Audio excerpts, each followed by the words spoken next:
Hello.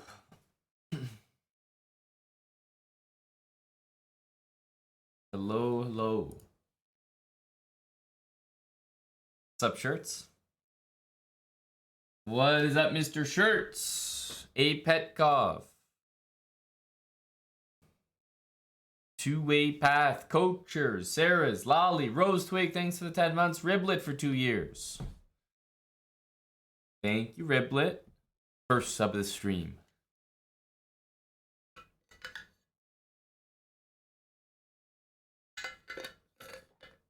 Hello, Larissa, as well. We've seen more Larissa lately.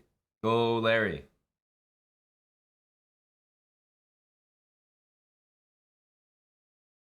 I think Lolly will enjoy the latest video, Eric. Absolutely. A good one for Lolly to watch. And anyone who hasn't seen it, latest YouTube video just got released. Features one of your buddies, Mr. Hickey.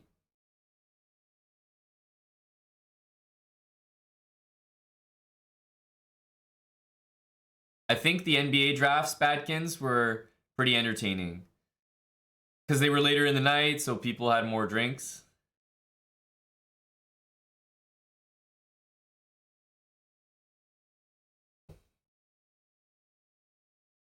Well, Dr. Lord, maybe that'll teach you, you know, to support these guys. Maybe this is you learning your lesson.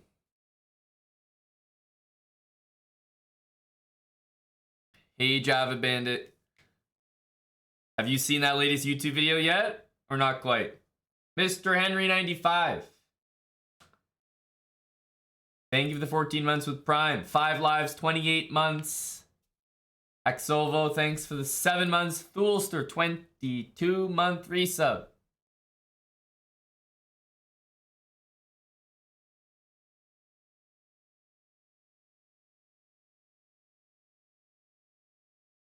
Liked and commented. Thank you to Buddy Badkins.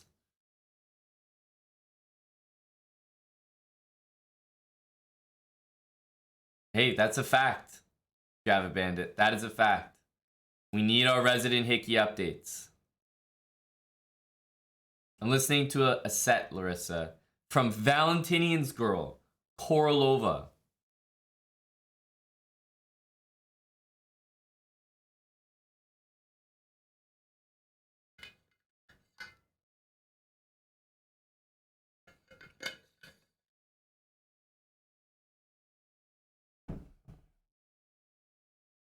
Hello, all in.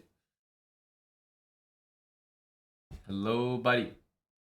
We're gonna start with some Stonewall here. I'm only here for a good time, not a long time. Platinum Blonde, thanks for the 5 subs. That's right, Badkins. She's a woman of many talents. Thanks for the quick Cinco Latinum. Howdy, Mount Prime. Hello, Venus. Chess. Tri-State 7, thanks for the 30-month resub. You've been trying the Stonewall Latinum?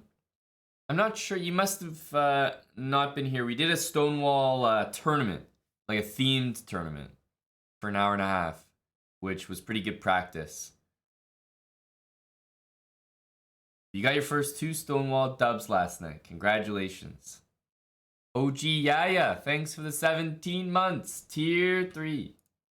Welcome back, Mr. Yaya. Yaya. Thought we'd continue today. More Stonewall. We're at 1700 right now. Seeing if the, you know, the principles that we've been learning thus far hold true. So far, they actually kind of have. It's still amazing to me how many people play e6 and just don't get their bishop out from c8. It's kind of incredible.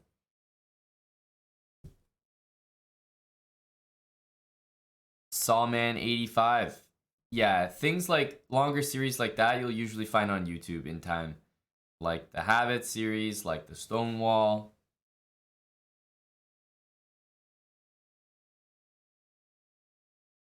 Definitely. All right, so let's continue. 5-minute games. 1700. Let's see what we can do.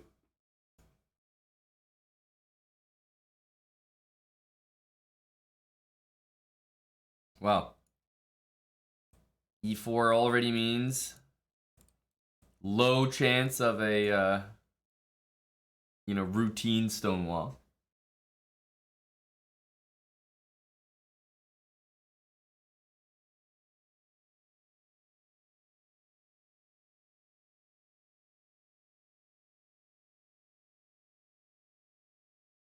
C4, move we don't see too often.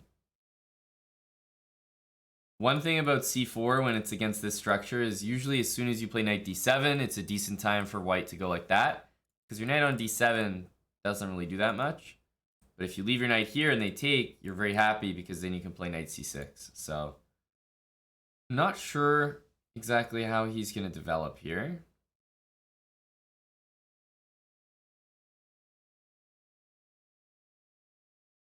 But I'll start like this.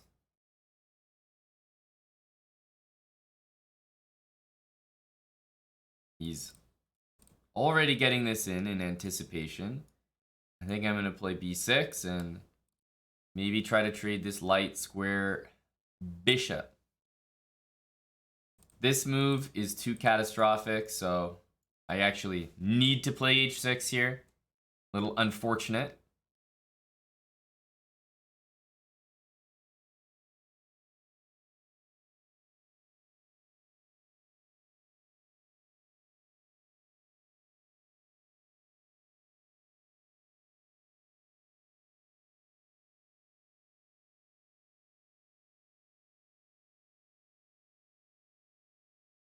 Okay, this knight, of course, needs to move again.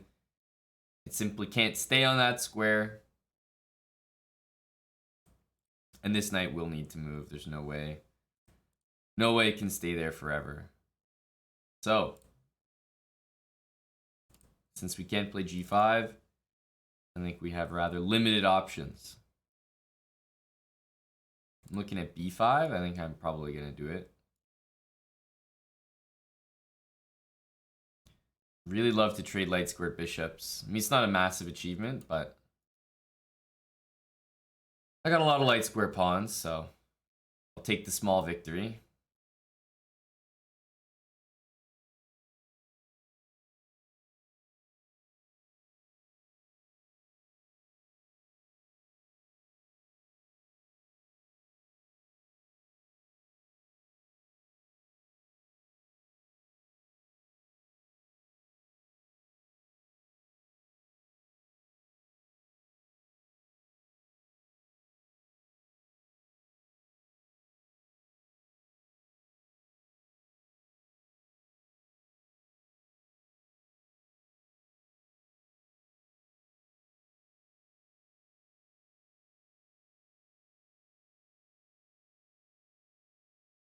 Very maneuvering game. Just nobody has any space to do anything, really, is what's going on here.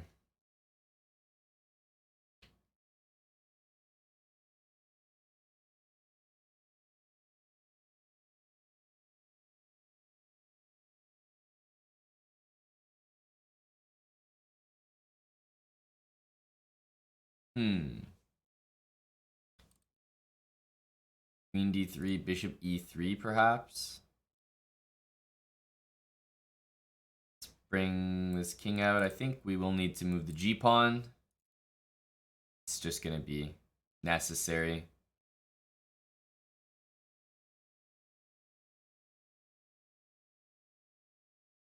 He can't castle right now, so he's probably considering queen e2. Feels like it almost needs to happen.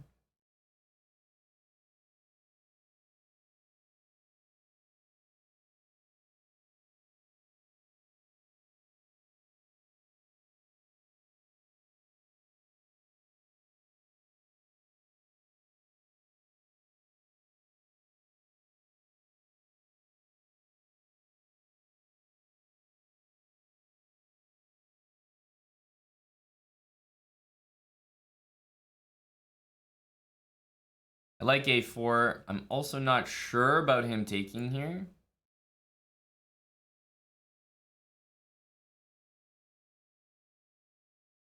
It seemed to me like it could be a little suspicious.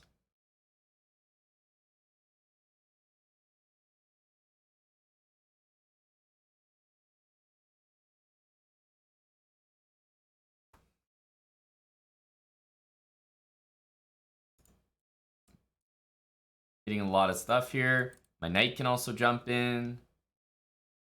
And again, he's just kind of locked in this annoying like pin situation. I don't know how he stops mate, right? Just checkmate in one.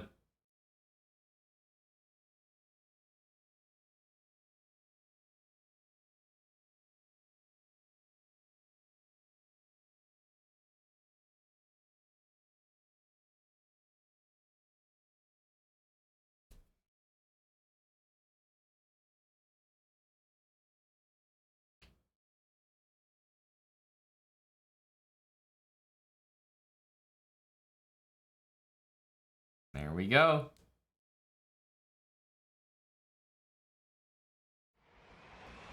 It was when he got too greedy. Here, his position is still fine. Rook h5, rook h3, queen e2. But taking was essentially losing. Rook h8, queen d3, just too nasty to deal with. Hello to Salty Clown. You made it for class, buddy. John Conway, thanks for the gifted sub as well.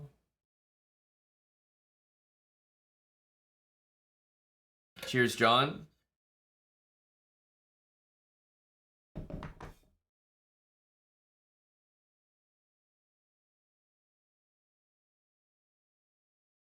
All right. Going for another game of the black pieces again. We're going for this against e4 and against d4.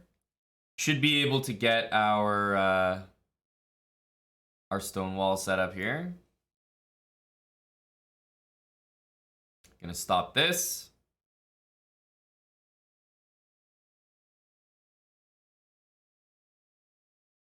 Remember, we don't really want to take that. It's one thing we're actively trying to avoid.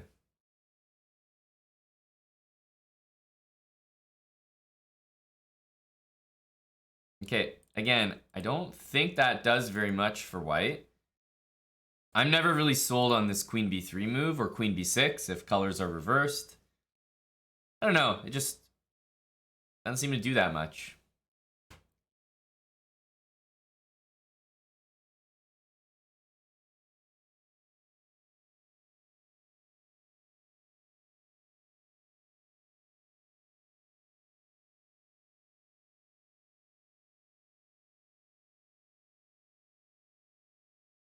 You hate the Stonewall? How do you punish it? Sorry, this is not that class. You're looking for the class down the hall.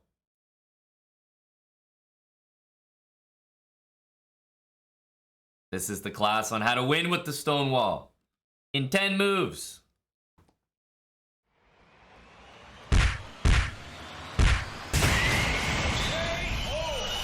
John Conway. Thanks for the resub. A 2-year anniversary celebration, John Conway. Thanks for the tier 3 resub. I mean, I don't know what to say. Just tossing pieces at me. Yeah, I'm just not impressed with queen b3 or queen b6. I feel like it's such a silly move. Seems like a waste. Pawn's already defended. Yep, pretty good start here to the session. Now we get the white pieces. Uh-oh. Let's see what setup we go for this time. Ooh, e6. Potentially bad sign for him already. Let's stop him going to e4. Let's play f4.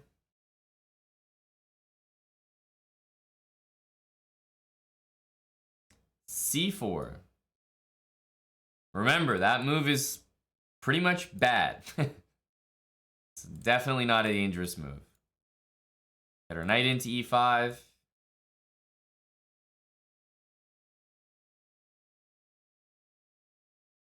Queen up to f3.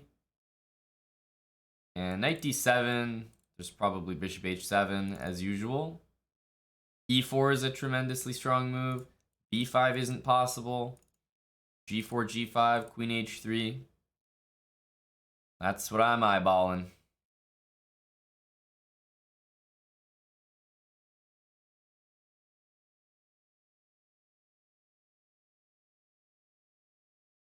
Queen here. He's probably going to go for something like g6.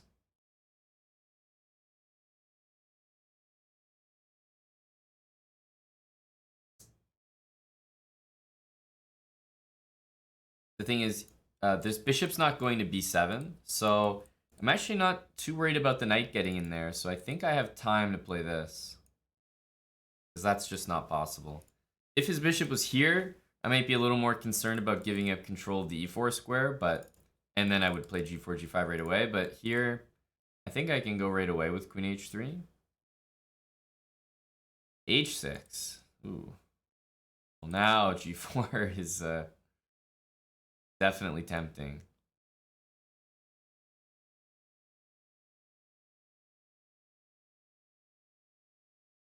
Knight h7. Takes on f7. Both look like they work.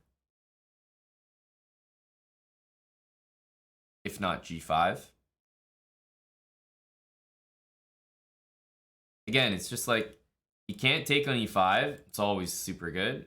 And he can't bring his knight to e4, so I find the position kind of annoying. Well, g5 is what I'm looking at, right? No other move to be considered.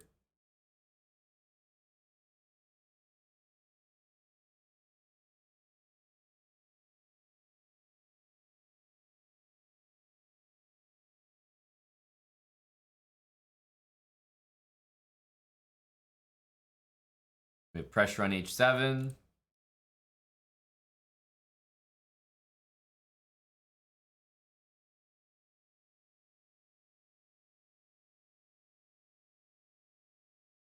Pressure on f7 as well. Knight here.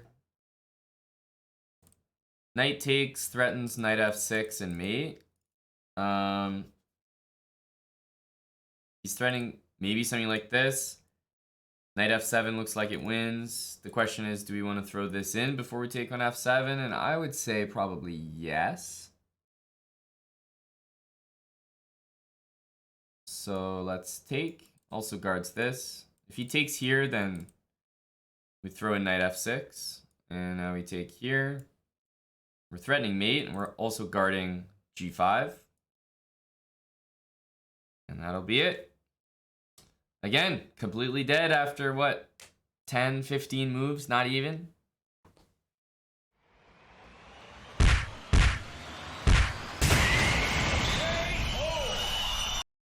GG.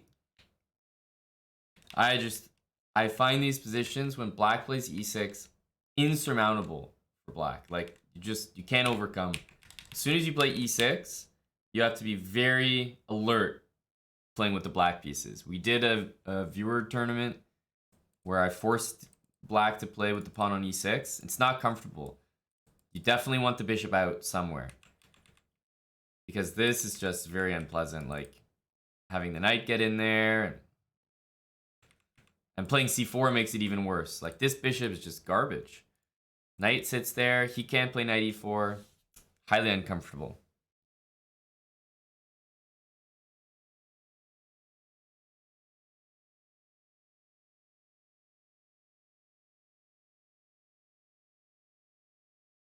The annoying thing is black wants to control e5, but of course the knight's sitting on that square, so we've sort of laid claim to e5 and laid claim to e4 with our pieces. And it's not very clear how he can do anything about that with his bishop there, which is why it makes a big difference if that bishop is just sitting on f5. Yeah, the bishop sits on c1 often the entire game. Most of my wins, my like under 20 move wins, I don't even touch the bishop. Don't even think about moving it.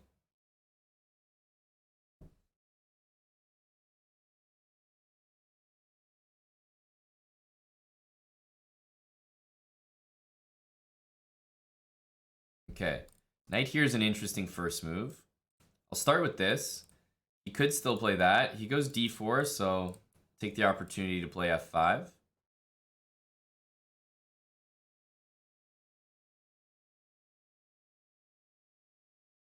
e6, c6. I like to go c6 first here because knight b5 is sometimes a threat, so let's just do away with that.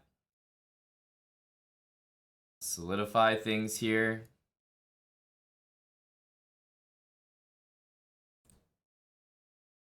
I'll play knight d7 to prevent knight e5.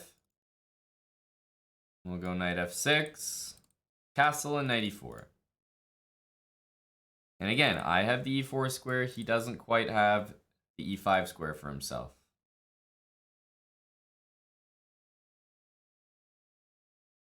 Just a very frustrating concept.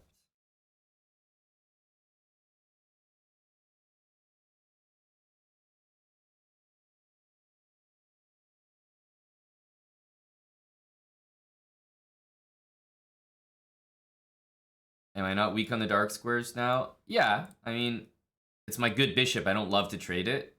Like, don't be fooled that your opponent's dark square bishop is not good. When it's on f4, it's a good bishop. It's outside the pawns. It's on this diagonal. Worse would be playing bishop e7 and like, what the hell am I doing here? I'd rather get rid of his strong bishop for mine rather than let it be there. Okay, 94. Of course, we would take this way. So this is one of the, like, truly one of the first times we've seen 92 be played. It's a very natural kind of move because you don't want to take, but you also know that maybe I'm going to take on c3, so 92 kind of does away with that. If knight f4, we could go g5, I suppose. Question is, do we want to go e5, which is often a very good move, or maybe more like this? I'm going to go rook f6. See what happens.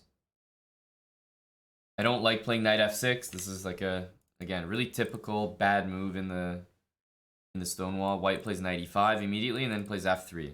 You lose your e5 square and you lose your e4 square with a single move. So really not a fan of this. I know it doesn't make a lot of sense, but I want to leave this knight here to cover e5. And I know it blocks the bishop, but it's worth preventing him from playing knight e5 as much as I can, within reason.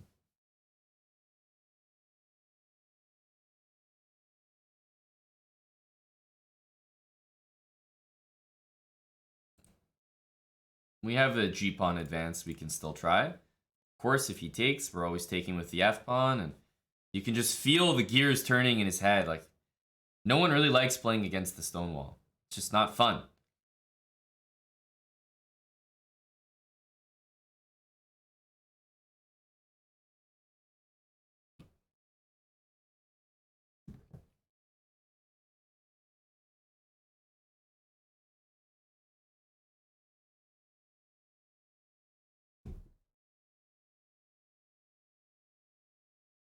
This is a big think here. All because of rook f6. Damn. He disconnect? Is he here?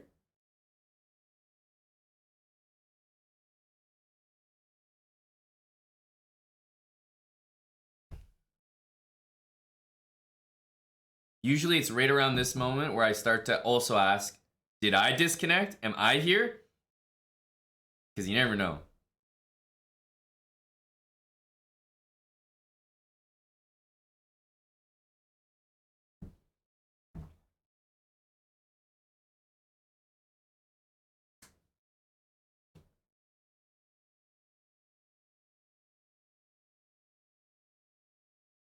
What's going on here?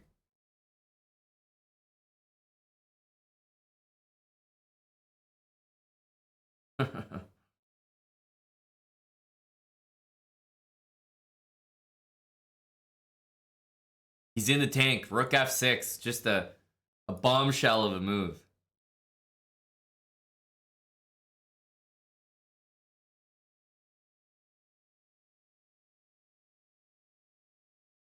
Are you here? That's a good question. Are you guys real in the chat? Is this real life? I'm gonna refresh. Not that game. Not that game. Not that game. This game. He's still thinking. He's still thinking. Thinking. Like, he's got 4 bars there. Very low lag.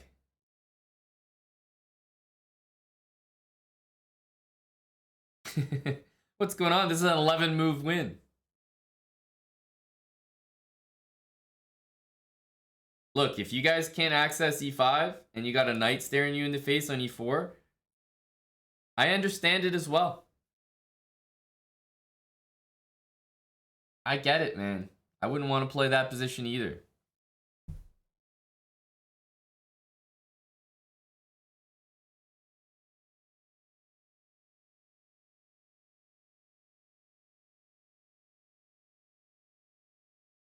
And we didn't win by abandonment. We actually won on time.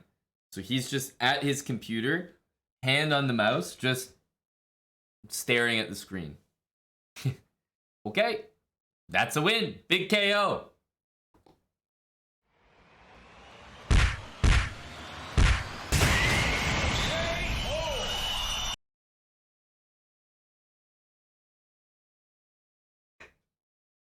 I would consider it true, but remember, we're streaming.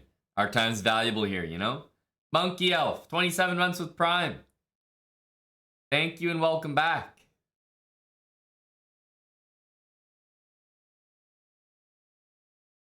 All right. D4.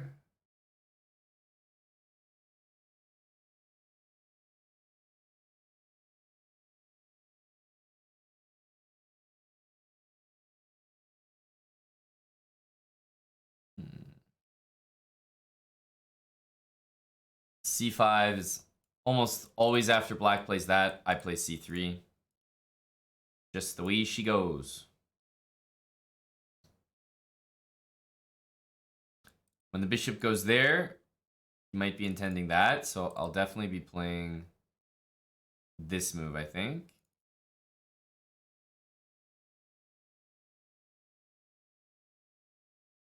Trying to take control of that.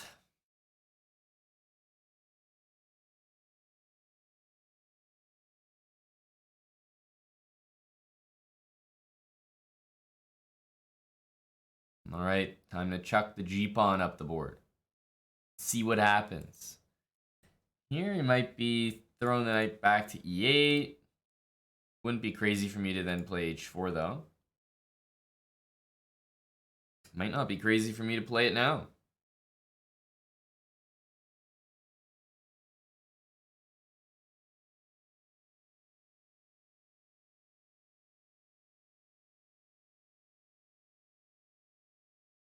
We're sending it.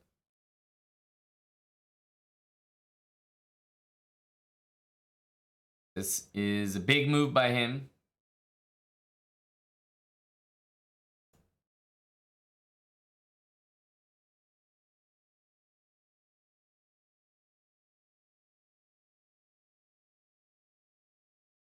If we play H6, he has to go back.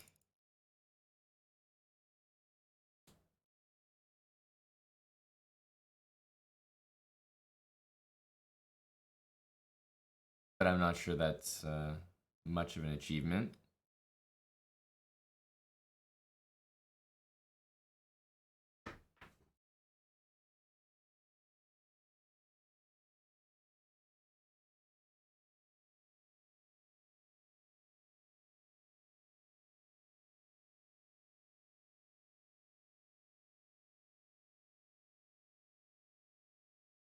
Well, let's take.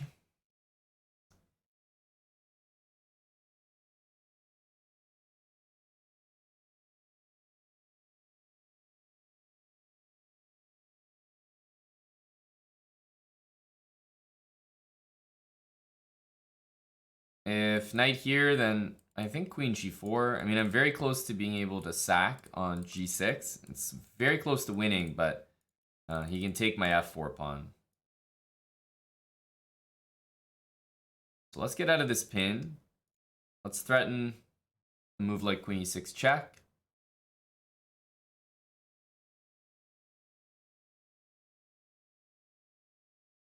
And of course, prepare to bring our knight here. Now that no knight can appear on e4, I'm free to play moves like knight f3. And here, if I'm not going crazy, queen e6 should be not knight f7 because, okay, he can take and there's still a lot of game to play there. Rook f8, I mean, this pawn is loose.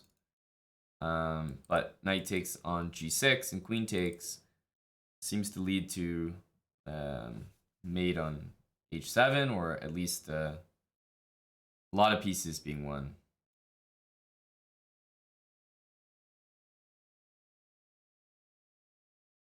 He has to take it.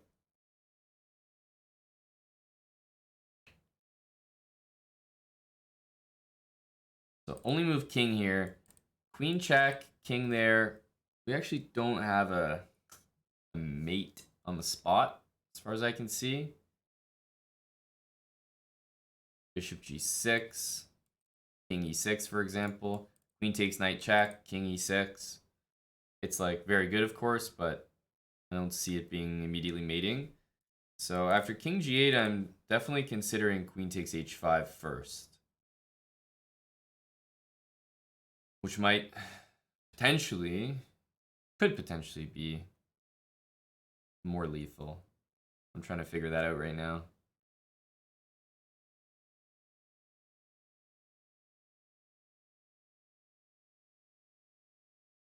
Because of course, queen h7, queen h5, king e6, queen g6 just does win the bishop, and that really should be sufficient.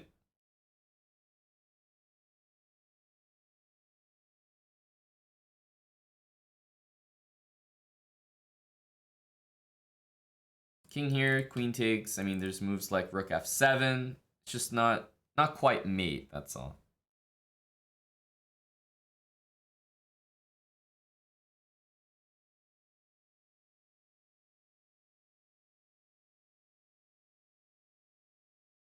I think this guy really is thinking. It's not the most simple position, so. He found the best move, I think. I'm still torn.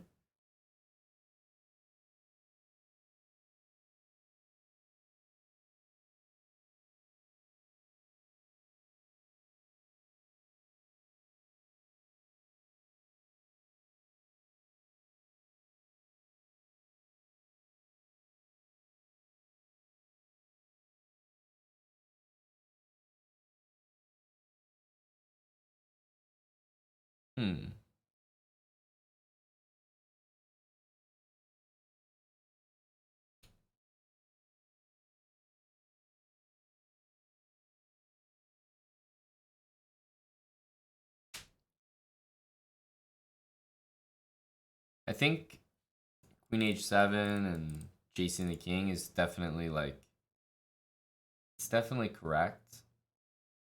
No doubt about it. There's something attractive about this. Probably the only attractive thing about this is that he could blunder. So let's give him enough credit. He won't blunder. I'll play this.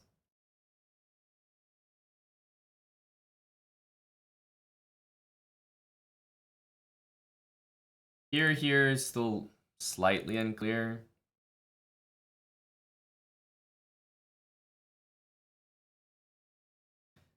Let's do this. I mean, that looks like a nice check. It also allows for f5 and bishop f4. Here, there was rook g8. I wasn't sure. Wasn't sure what was going on there.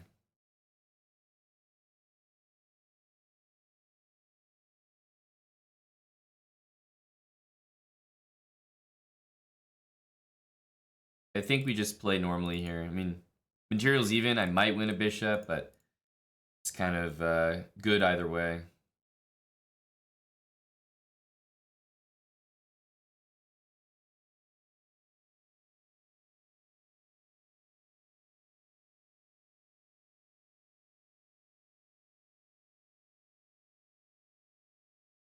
Hmm.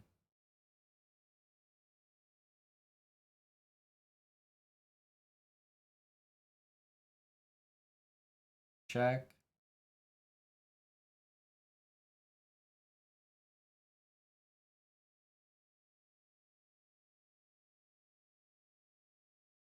And I'm definitely looking at this.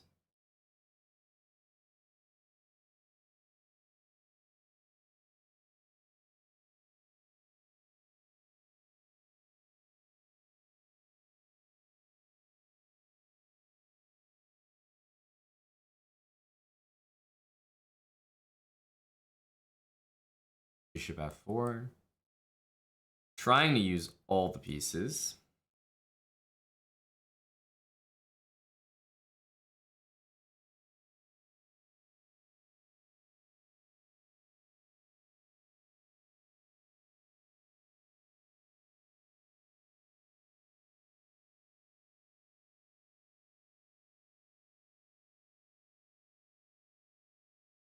I think this should get the job done. We can simplify our life by just kind of taking everything in sight and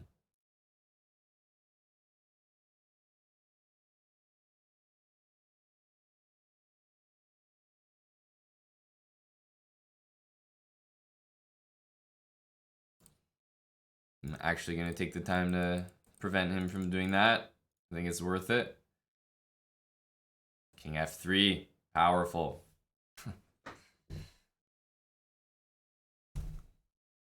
GG.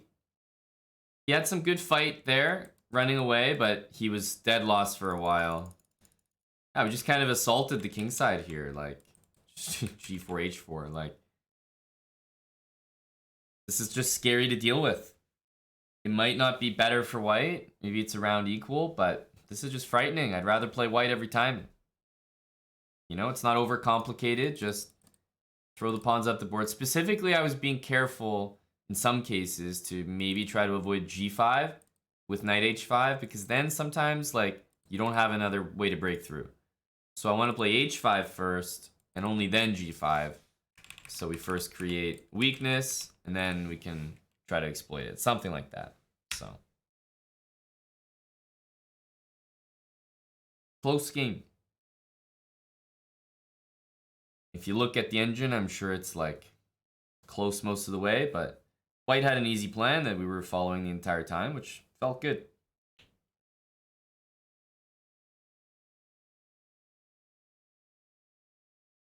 Our rating is 1738.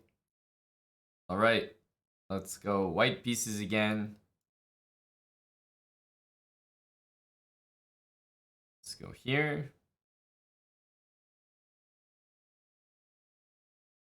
Of course, we're gonna, I think, be seeing this more and more.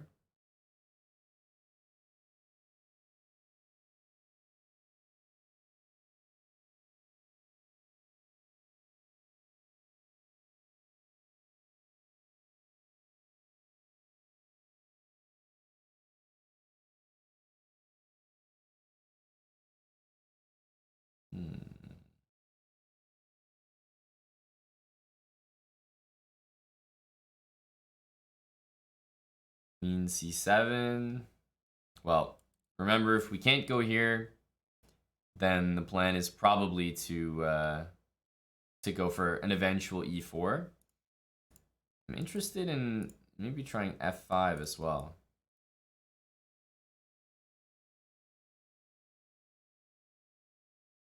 It goes e5 anyway.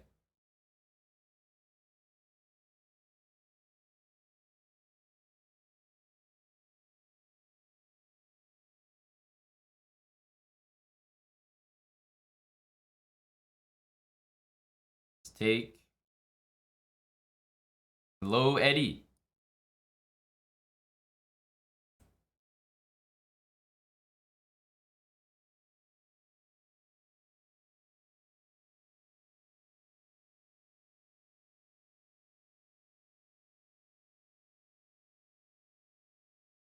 This move is actually quite weakening on the king side here.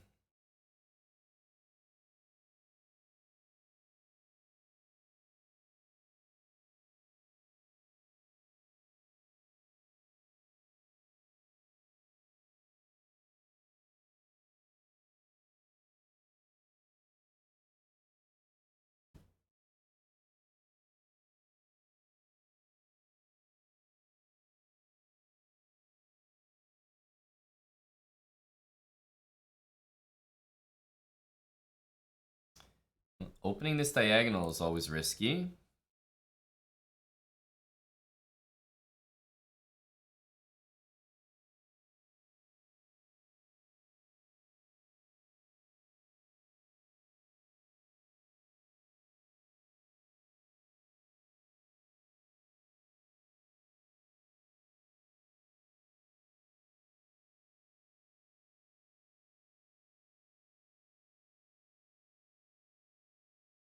Check.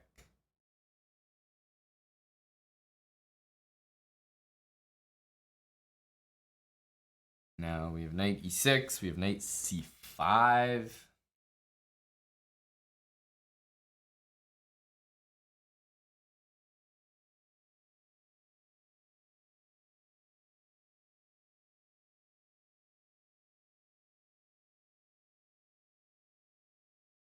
Some tempting options here.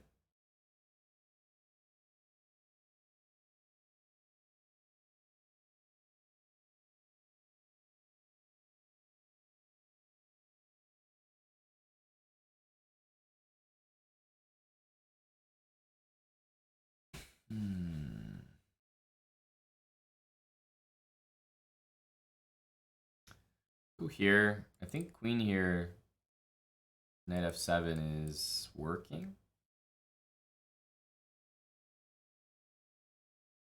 Barely. Otherwise, knight e6 is a threat.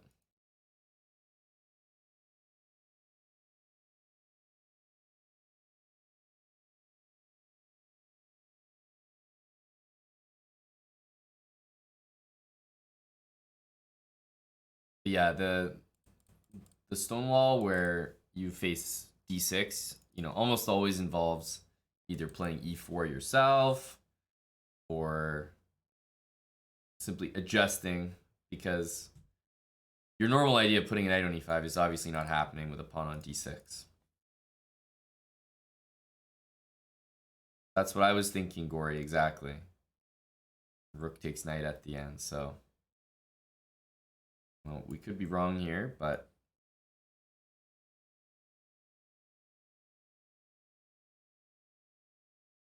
Because we also have to be careful of moves like this. Well, that bishop moves anywhere is kind of relevant.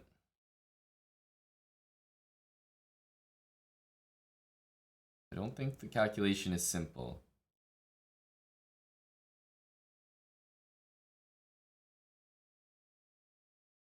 Knight d5.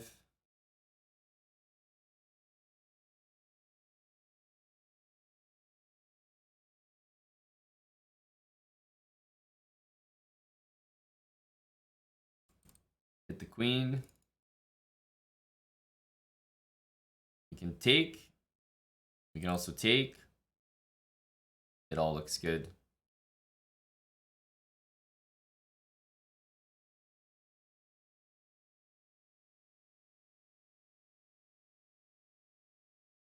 We're up a rook here, I think. Up a rook.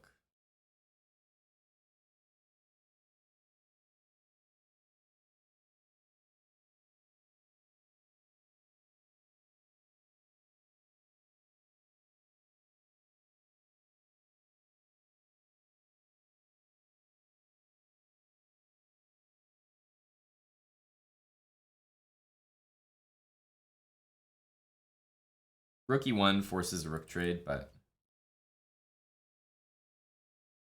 I thought maybe I would get optimistic.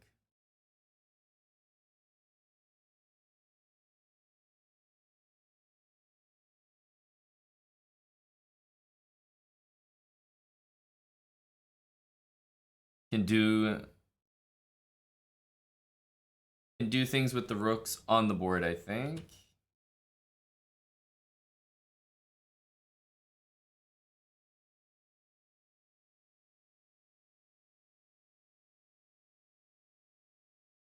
That's not the one I expected.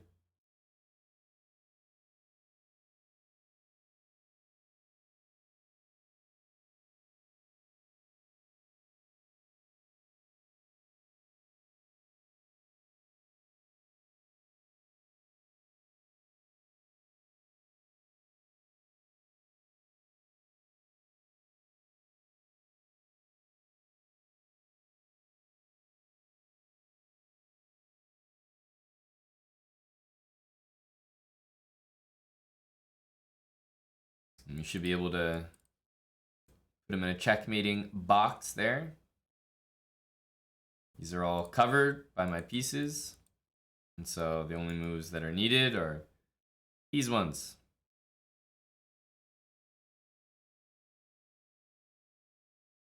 GG. 1747, close to 1750, but not quite there. Another game needed. As you can see from all the setups that people play against the Stonewall, this is the one where all the orthodox stuff, 95, it just doesn't work because there's a pawn on d6. So you do have to adjust big time when it comes to this setup. Whoa. Okay, well, at least I get my pawn to d5 here.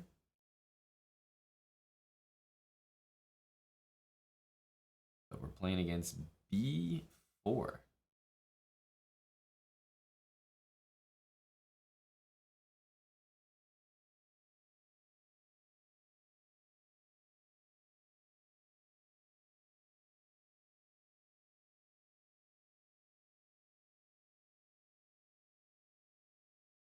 Okay.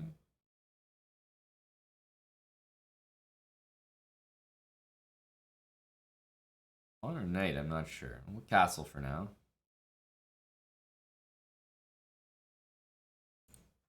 See, he doesn't need to play d4, so we haven't quite got that square for ourselves yet.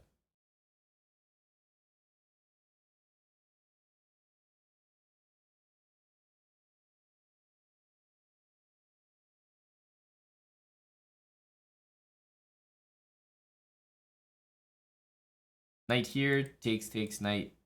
d4 is not ideal. Not ideal.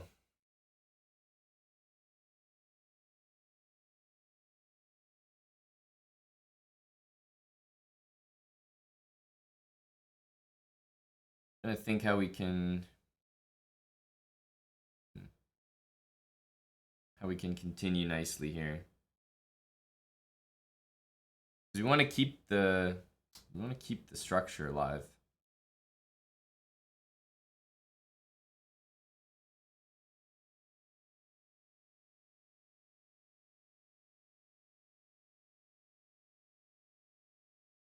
Okay.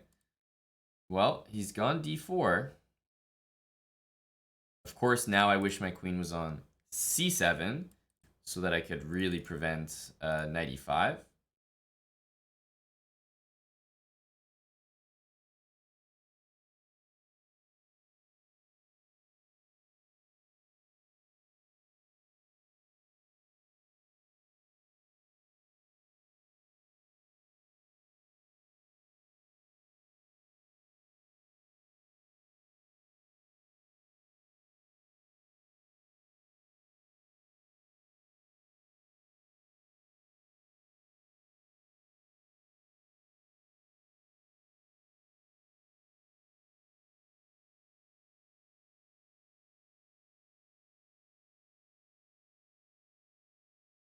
Okay.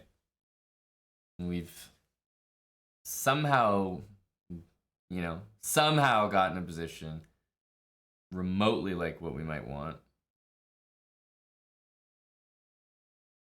e5 takes, there's knight takes e4. I think I mentioned that move in the some earlier games.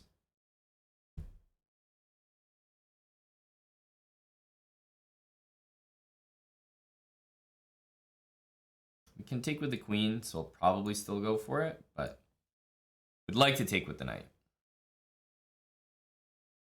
Gotta activate that bishop. You're absolutely right, Omid. Gotta treat it right. Bishop on c8 just needs activation. Omid Malik won the Grand Pacific Open with this opening. It's got a good pedigree right now.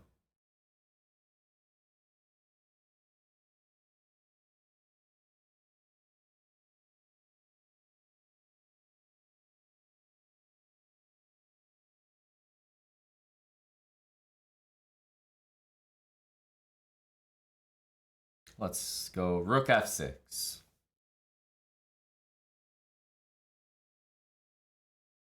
An aggressive looking, a scary looking move.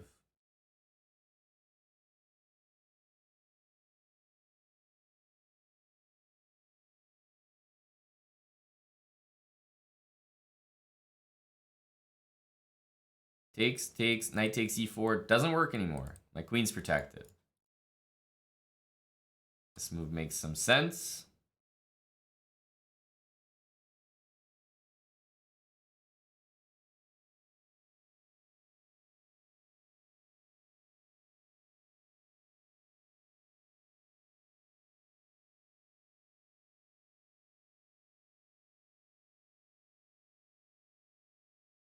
Rook here, there's f4, so I think we definitely have to take. But that's pretty normal. When we see f3, we pretty much always take.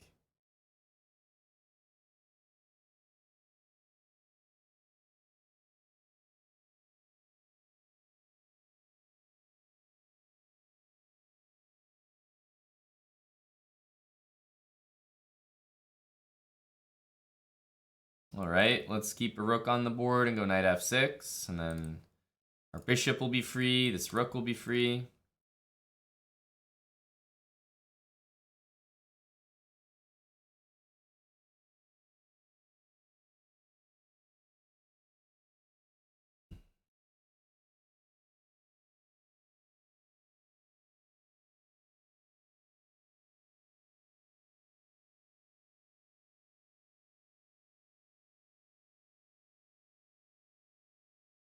It's not that nice to have the rook sort of like cut off by my own knight from the middle of the board, but he's going to have a weak pawn on e3.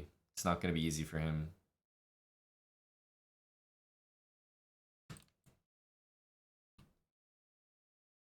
Here, the issue is rook takes f6, but I guess I have a rook takes. Yeah, and if he takes, I don't quite have mate. I don't quite have it, so we'll just chill for the moment.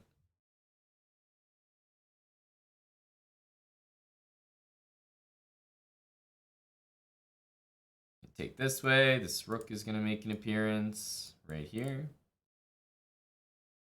Also rook g6 to threaten that.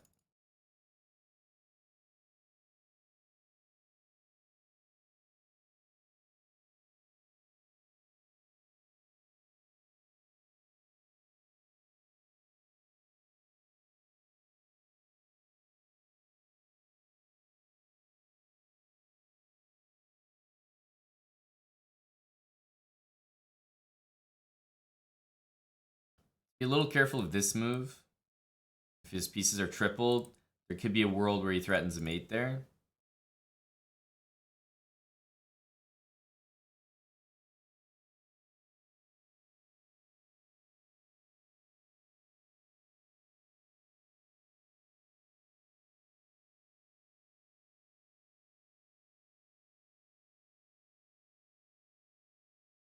Takes, rook takes e2 is a nice tactic. And queen e7 or takes rook takes queen e5 to add more pressure to that pawn also makes a lot of sense.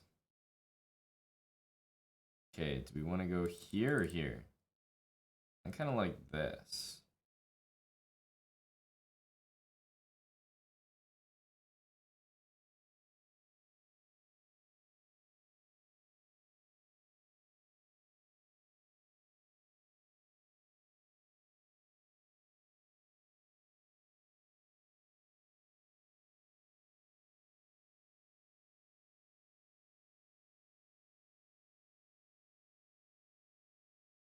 Bring the queen in. Maybe 94.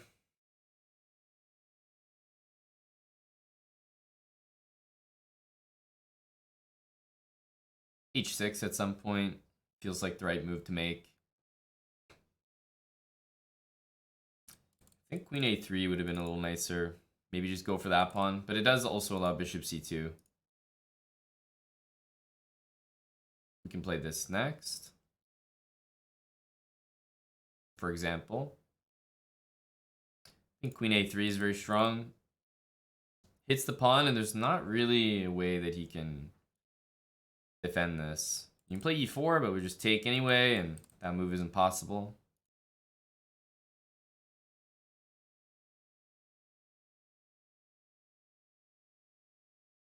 It's a pretty good move in terms of like, do I want to see it?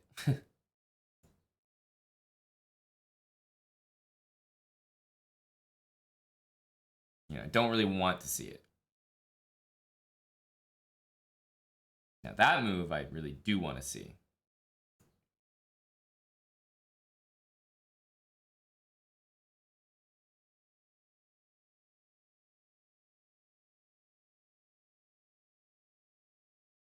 Queen trade was very helpful. He was a good player. I thought rook f6 was a good try, but I'm not convinced that knight f3 was the best follow-up. He was a good player. He just played an unorthodox opening, so the Stonewall was a little bit wonky at the start, but we still got our setup in. Total Lackey 01, thanks for the brand new Prime. Cultivation Spread. Thanks for the 4 months with Prime. Woo Team 90, 11 months. Chad Thunder, 13 months with Prime. Chroma, thanks for the Prime sub. How do you get better at using the Stonewall?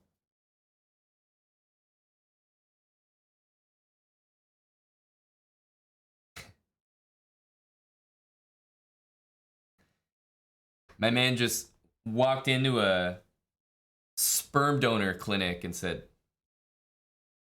"Is there anywhere I can jerk off into a small cup?"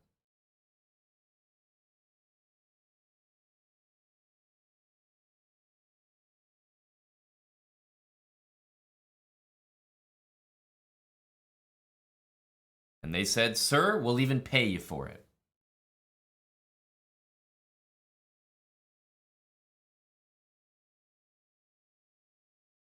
You're in the right place, my friend. You're right here. You're doing it right now. I promise you, you're in the right place.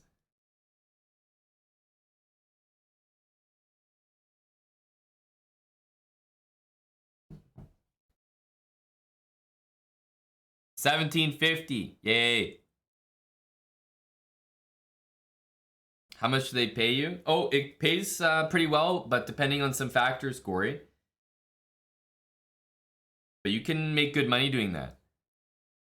Obviously, factors go into it like ethnicity, height, history of diseases, eye color, etc., etc. You know, did the person live a healthy life? Are they an absolute Chad? Chess would be a massive asset.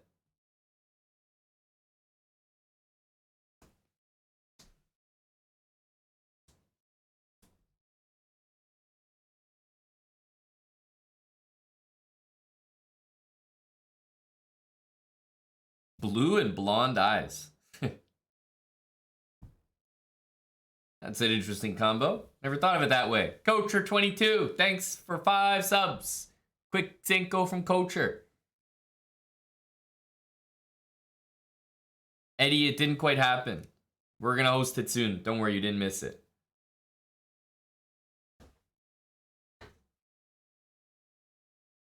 What type of people typically play the Stonewall? Sperm donors. This is an asset on the sperm donor resume.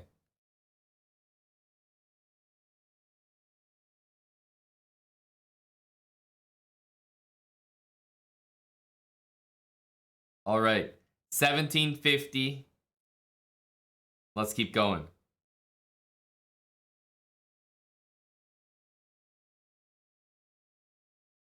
Okay, well, on the bright side, we're definitely going to get a Stonewall.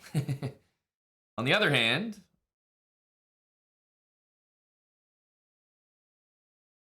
he's also going to have a very nice square for his pieces. Oh, okay, he's just going to play Stonewall too.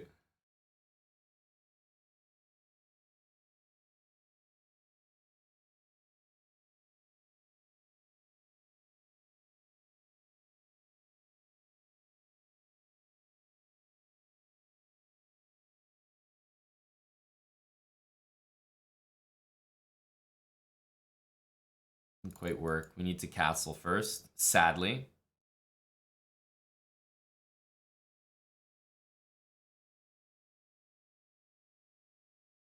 Of course, this is a threat. He's going to stop it. Let's go here.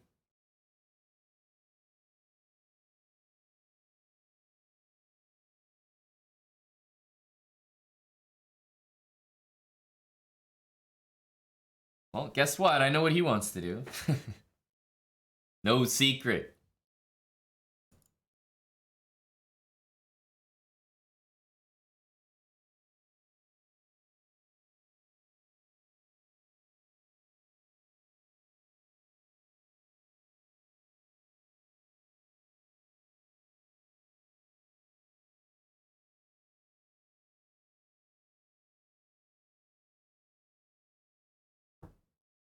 Knight d2, knight c3. Forks the queen and bishop. I mean, it's not extremely significant, but yeah, it's good to get the light squares here for sure. Stopping this move. So now both of these bishops need to improve. Where are they going to improve? Where there's open lines, which means this guy probably over here, this guy probably over here. At the very least, to this diagonal. But this bishop here, I really like that it's controlling b5. That's pretty good. Okay, so for example, I'm definitely going to play g5. Get lost, buddy.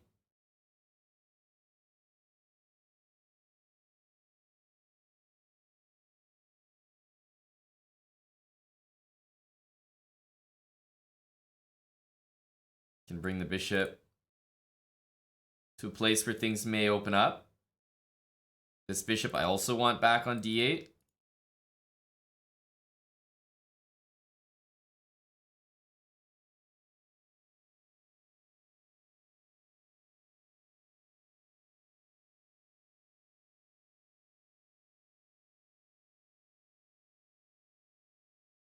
I suppose technically that's a threat.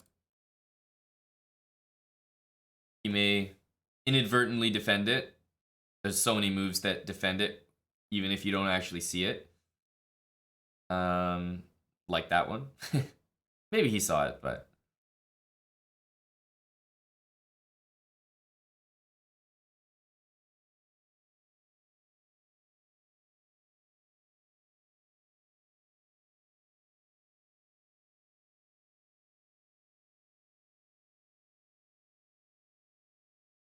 With his king on h2, I'm definitely enjoying my bishop on c7, just for the moment. But in reality, bishop there might need to be played. Okay, this is a little bit odd. A little bit odd.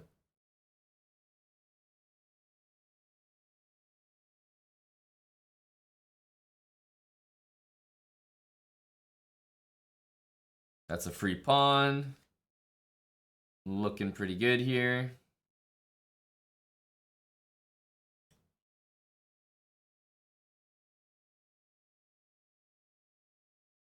This is a threat.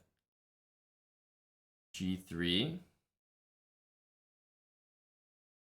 And do we like this? Or just that?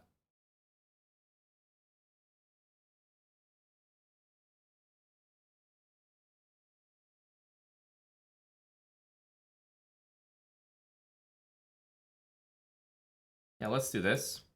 I think White's king's in trouble here.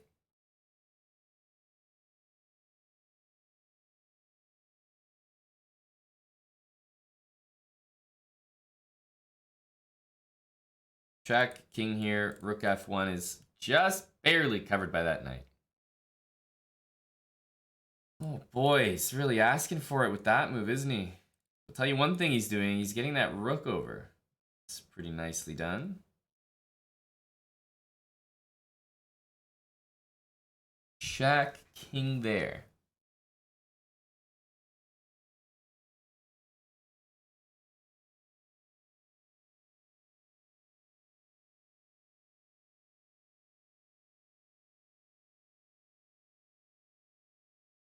I mean, it'd be nice to do things like sack on e5 and whatnot, but somehow I don't see them working.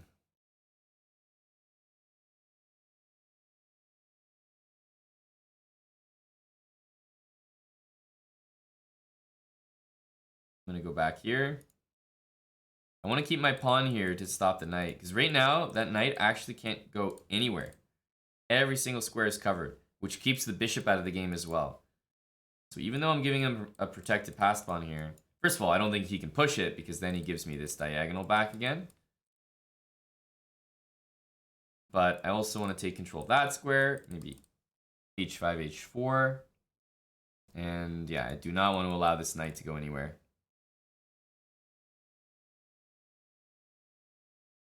Bishop should be extremely dangerous here.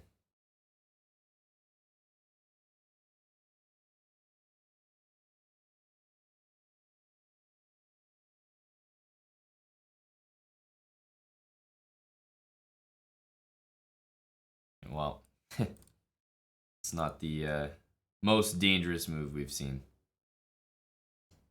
As I said, there was a reason why I wanted to play like this. The knight was completely dominated every single place it would want to go. It couldn't, which is why the position was so good for black. Yeah, I mean, it's tough.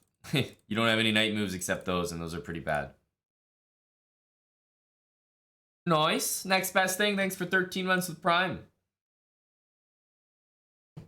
Is this in a Twitch playlist like the Habit series? Next best thing. It's not a Twitch playlist. It will go on YouTube soon once we're done it. Sylph, thanks for the 4 months. So yeah, you'll find it on YouTube there, next best thing.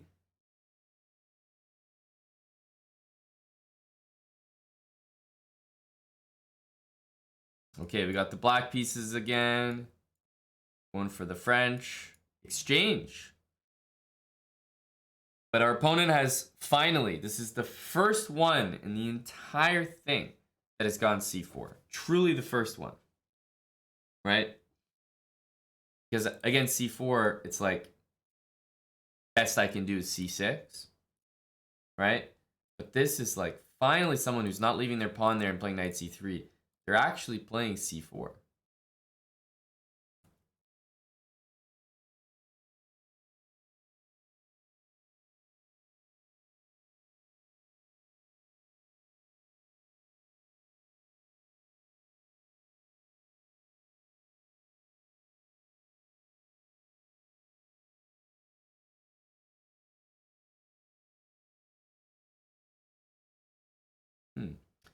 We've played against someone like this before.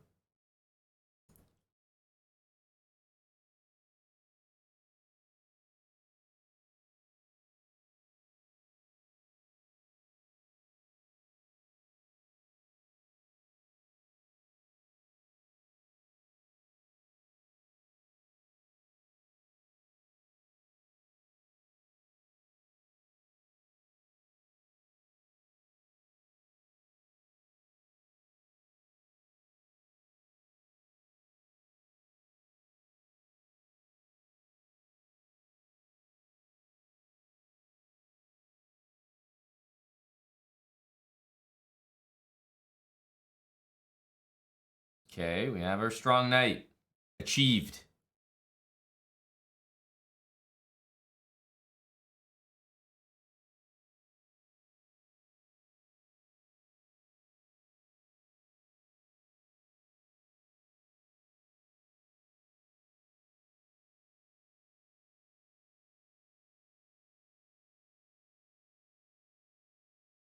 All right. I'm going to pretend my king on f6 is a queen.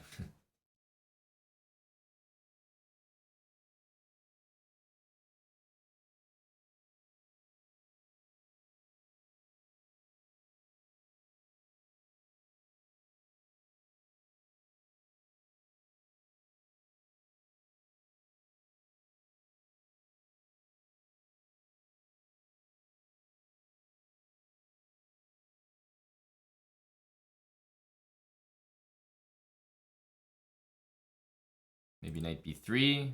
That's not really what he wants to do here.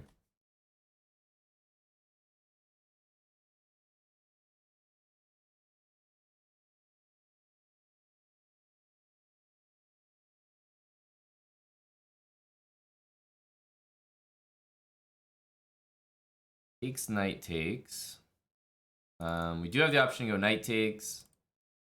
Takes here. And then takes back.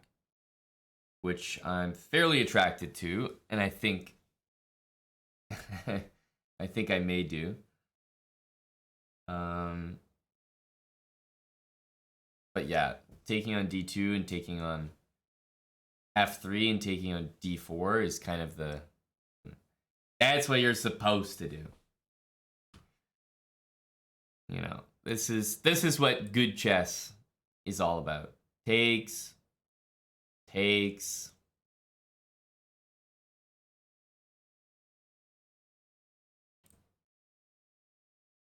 Oh. Rook f1. Sorry, brah. Didn't realize we were trying that hard.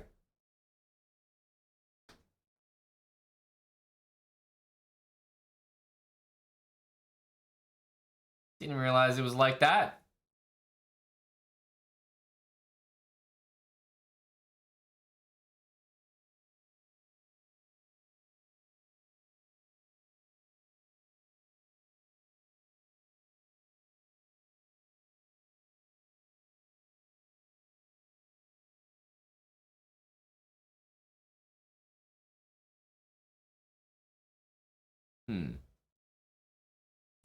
I'll go here.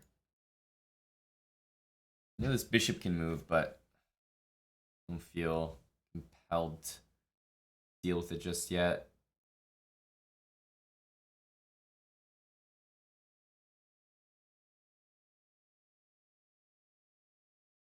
I'll take.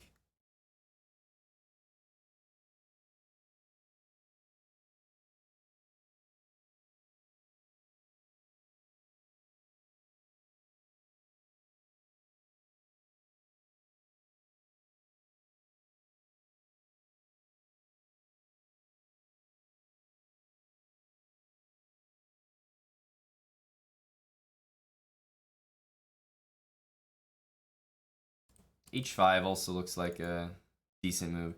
I'm trying to start getting my pawns on dark squares. Like f4 I want to do. Okay, he does f4, but this also gives me something to play for.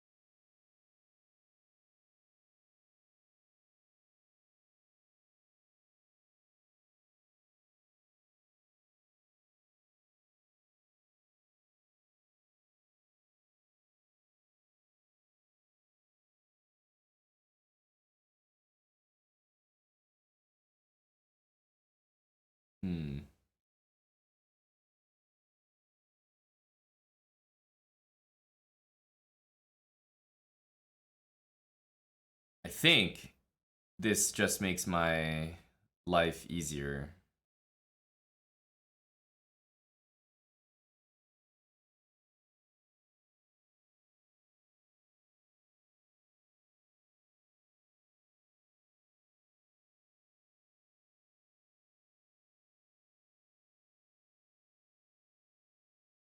The pawns are saying hi. Of course, h2 was probably maybe a more concise victory there, but couldn't resist bishop d3. 1769. Nice.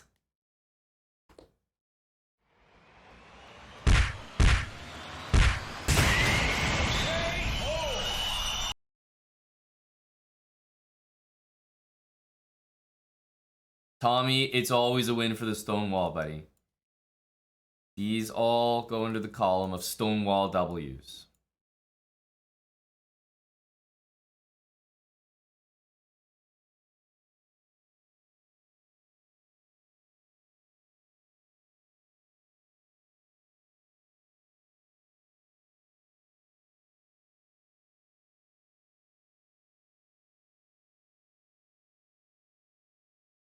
take control of that square. Bishop g4, I kind of anticipate. e6, knight f3. Okay, good move. Bishop g4. In my opinion, you want to get that bishop out. I think that's very relevant.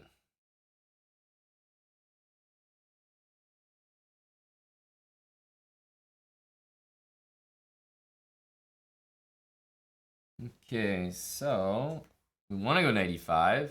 Can't quite do it. Bishop d6 probably the next move.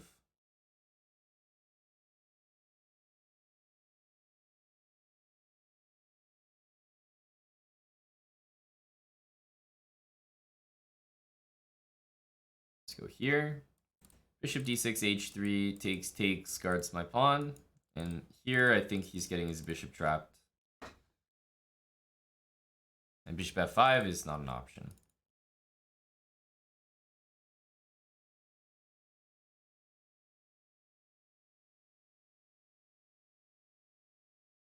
And e4 once again is defended, this time a little bit different.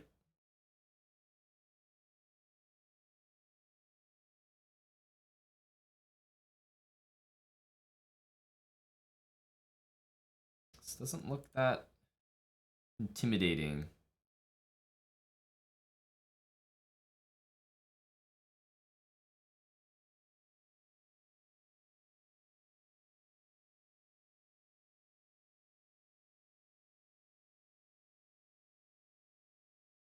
All right, all the pieces are out, can't complain. Queen h5 looks pretty good. Ooh, I'm getting real tempted with some stuff there.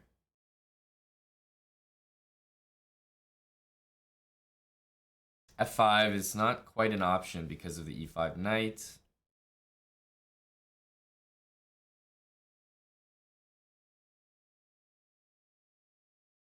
Let's go here and see what he's going to do.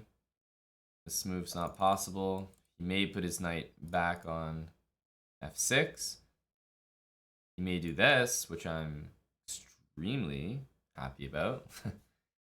Very, very, very surprised by that move.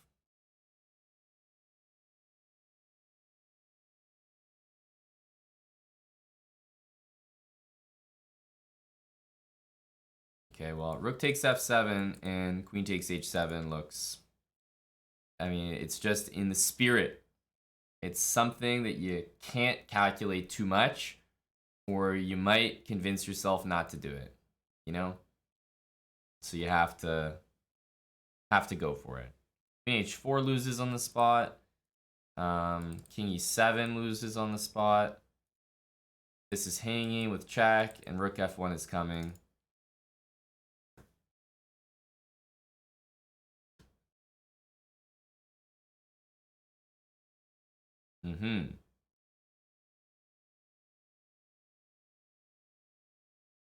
Even though this is just a free piece, I think rook check is the most direct win because it actually wins the queen.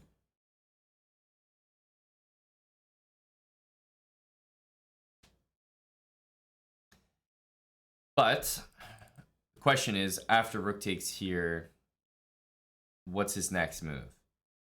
Because I'm still threatening all the same things.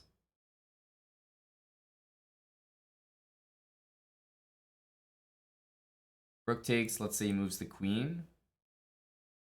Then maybe bishop g5, stop the king from running.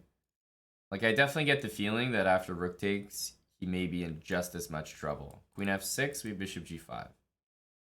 So rook f1 was absolutely winning the queen in the game, but yeah, I had a feeling that this would be just as devastating.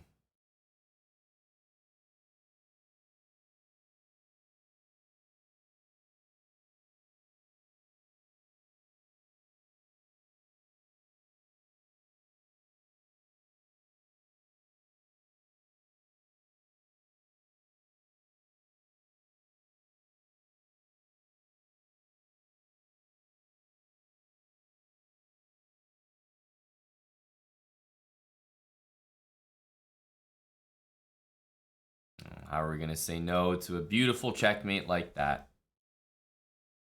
That's a pretty one.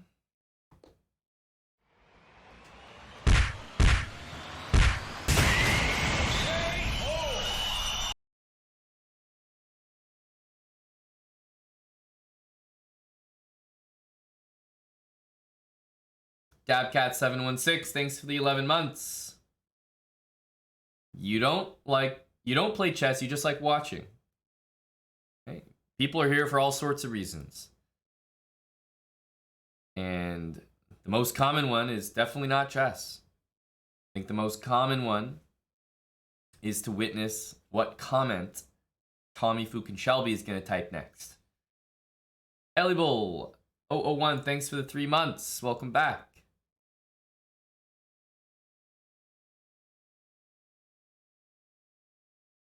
All right, we got the white pieces.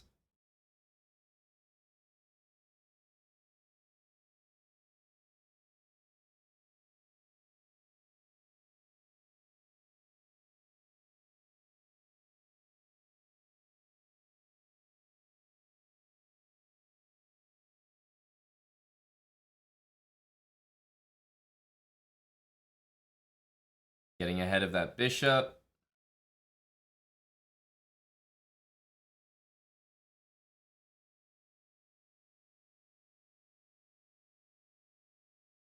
Ooh, okay.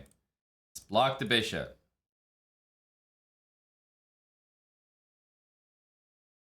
Don't want to deal with knight b4. This knight is so bad against the Stonewall. I'm a little concerned for his next couple moves.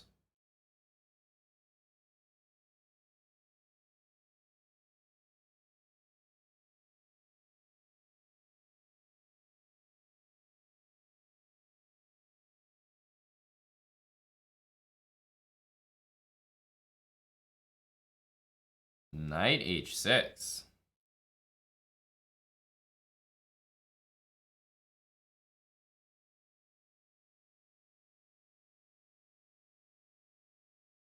All right, well, we're going to play knight e5, but we can also play e4 here.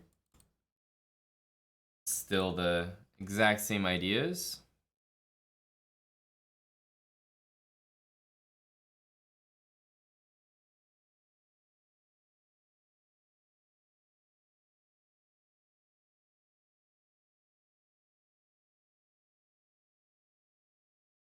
Well, taking looks like a very, very, very good move. I'm going to play it nice and chill, though. Bring the other rook over. Maybe go for g4.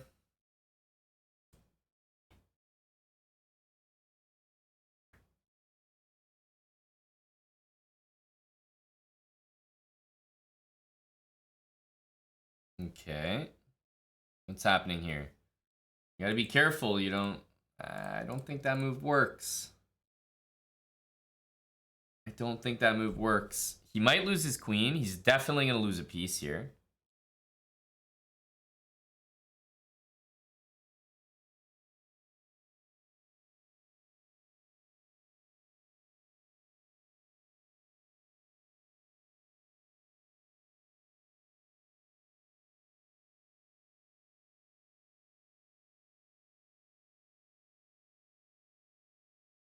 G4 and F5. Guess we're not quite winning the queen. He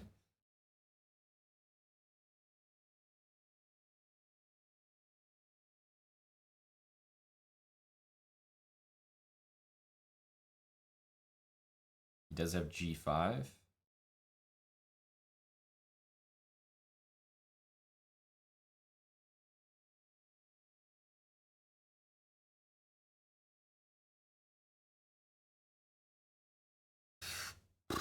Well,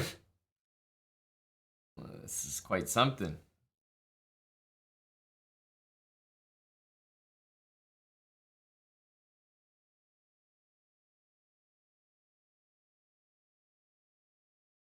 Let's go here.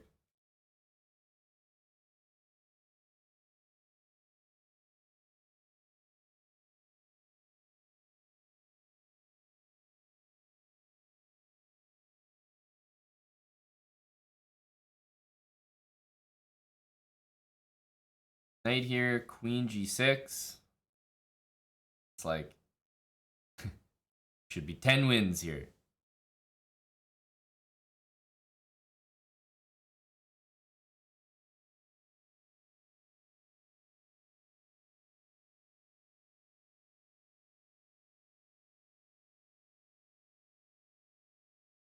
Queen g4, f6. I mean, I can win pawns here and there. Trying to win more than that, but I'm not sure it's possible.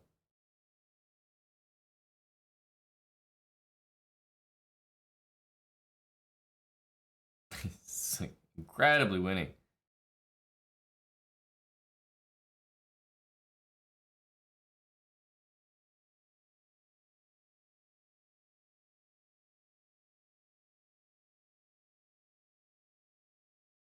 H4 or knight h3 both seem to accomplish the same thing.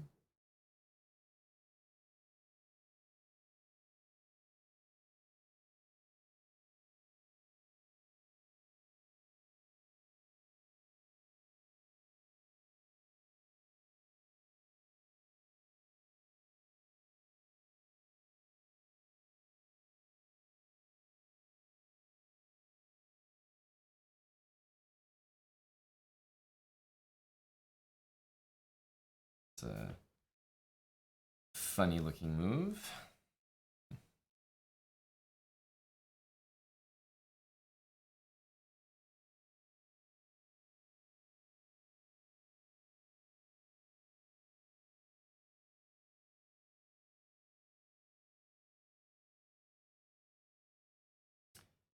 I'll take. I suppose keep pieces on the board. Although bishop takes f5 was a little bit tempting.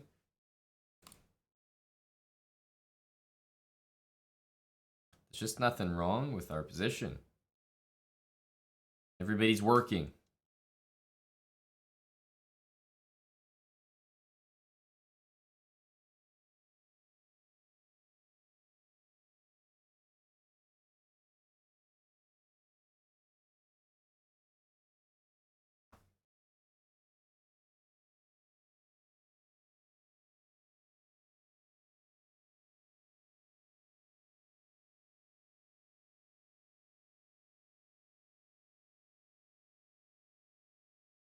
King h1, of course, is necessary before this becomes a threat.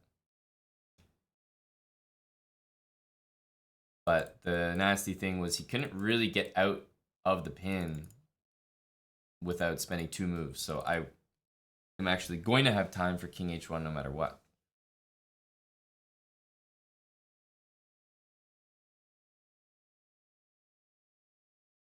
d6 unfortunately loses everything.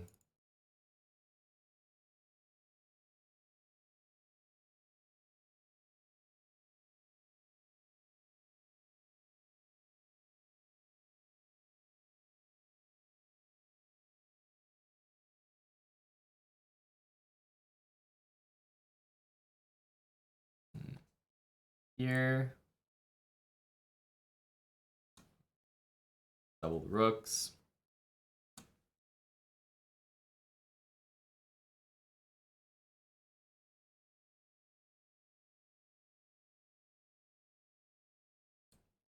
Rook f7 will be very good.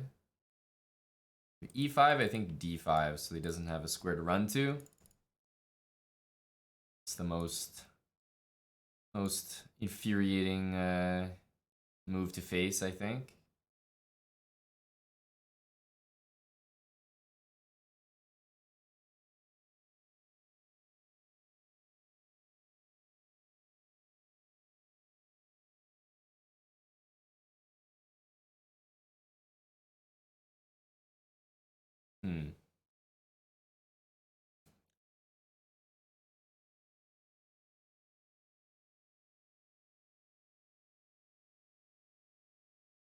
Well, that one's not going to work.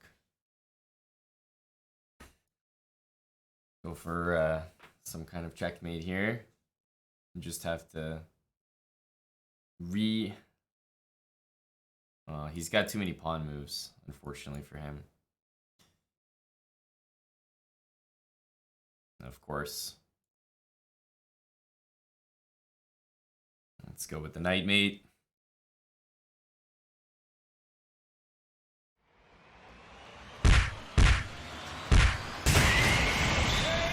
Thank you for 21 months from the Assland. Thank you, buddy. Welcome back. Java Bandit, you got the first dub with the white pieces. Let's go. Congrats, Java Bandit. I'm telling you, this is definitely one of my favorite series. I think you're going to get a lot of fun attacks. Like the one I just had, right? What was it? This one? I mean, there's a brilliancy in here for sure, right?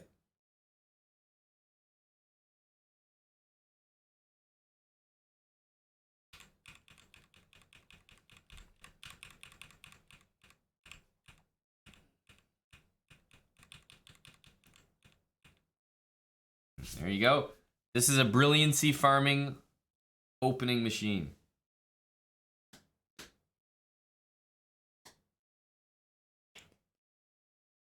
It's just a fun kind of opening because you're pretty much guaranteed to be on the attack. But that knight on e5 is so tough for people to handle. I mean, for the first, like up to 800, 900 elo, people just, they see knight e5, they take it, you take back, and you win a piece. I mean, that's going to happen nonstop.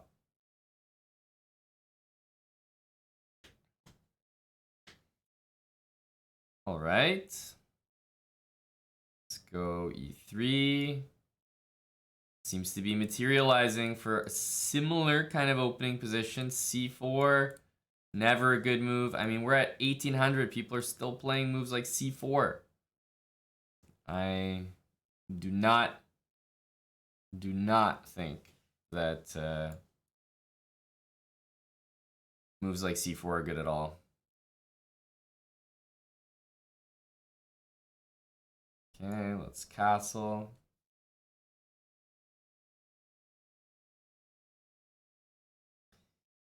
E4 definitely stands out here as a move.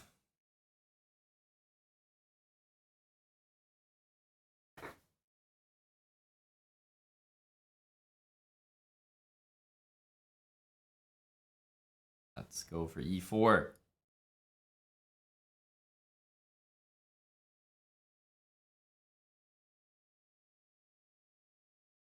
Yeah, I was about to say, it doesn't really look like you're losing a piece here, but because I have my knight on e5, there's no like immediate, oh, I'm gonna do something like that, but it actually is just lost. So I play e5 next.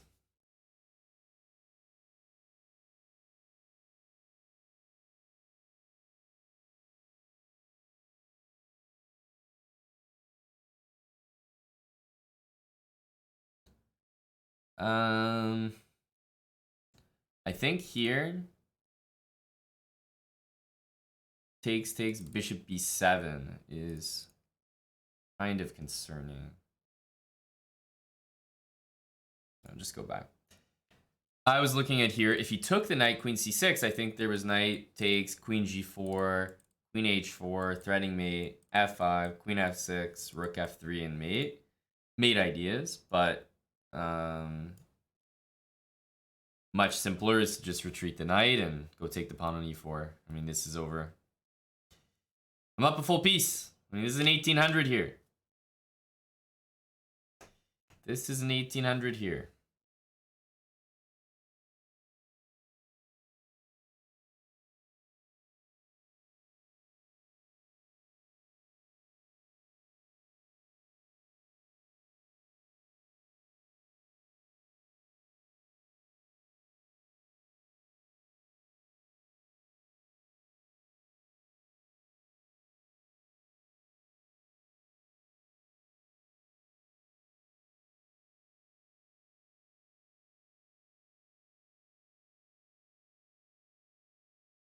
That's a little odd.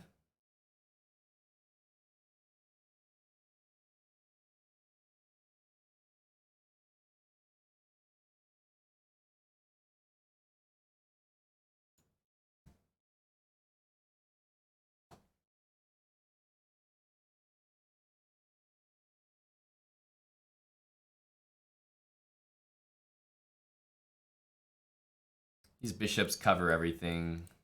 I'm even attacking his bishop here. Again, he's not really threatening anything, so.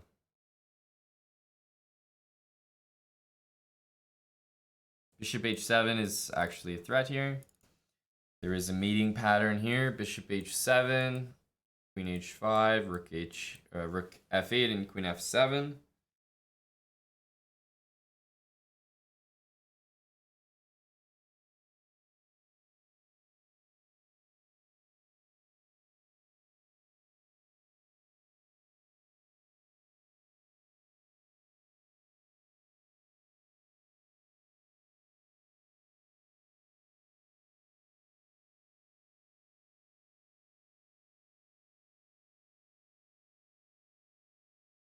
GG. Again, I mean, this game was over in 10 moves. After e4, White's position looks tremendous. Castling is a huge blunder. And the clearance tactic. Clearing the way for e5 to happen.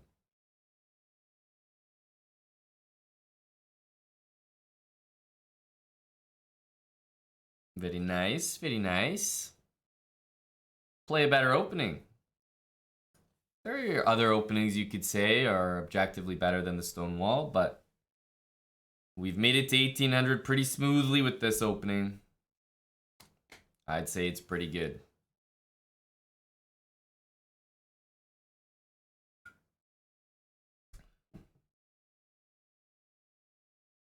Uno más for 1800. And we're going to get the white pieces. See if we can get another Stonewall setup here.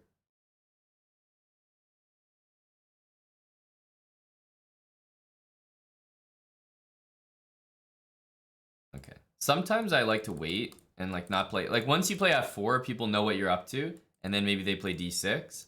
Sometimes I like to wait because they play d5, and then it's not as clear.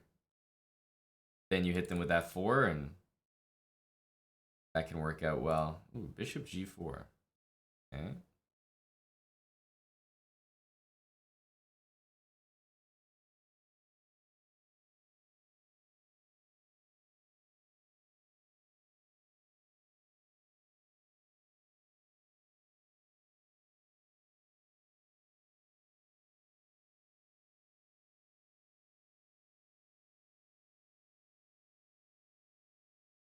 Bishop or knight? Well, I'm probably, or sorry, queen or knight. I'm probably going to go queen because, again, the knight doesn't really do much from f3.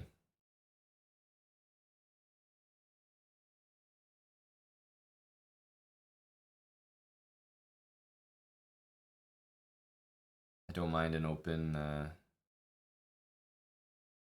file. Not exactly going to say no.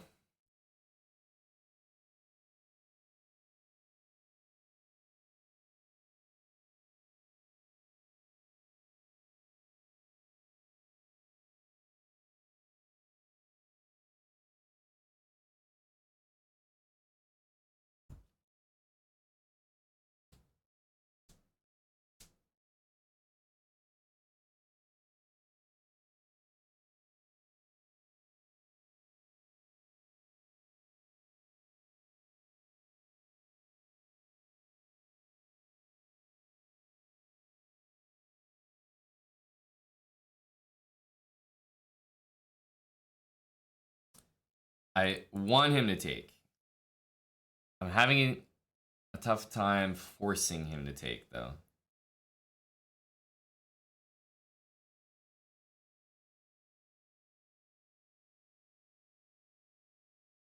I'll threaten to threaten. Ooh, that looks like a high energy move.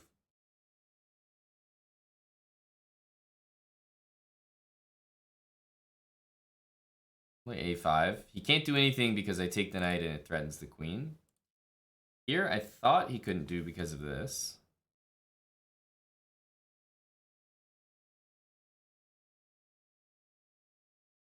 It's a good reaction. It is going to save him a piece, but it's not going to save the position.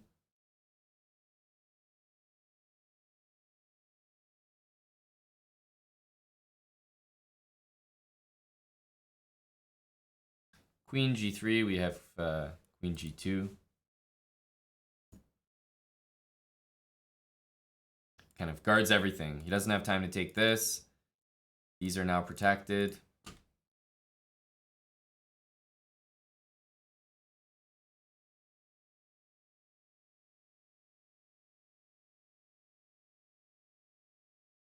Well, E4 comes to mind here.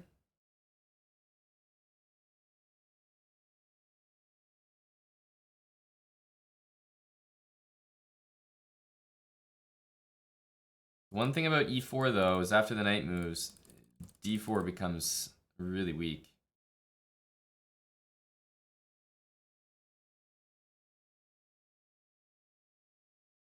And I'm not so sure about that.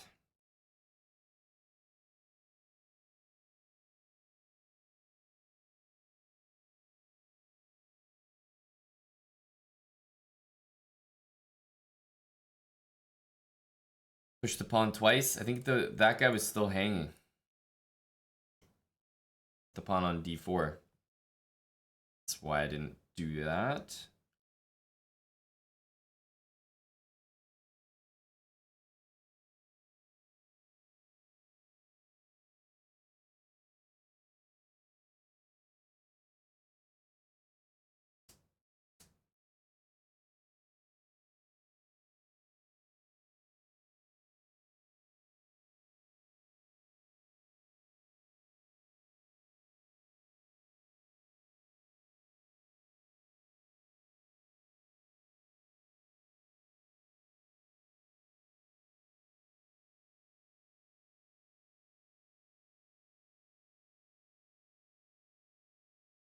It's a strange looking position.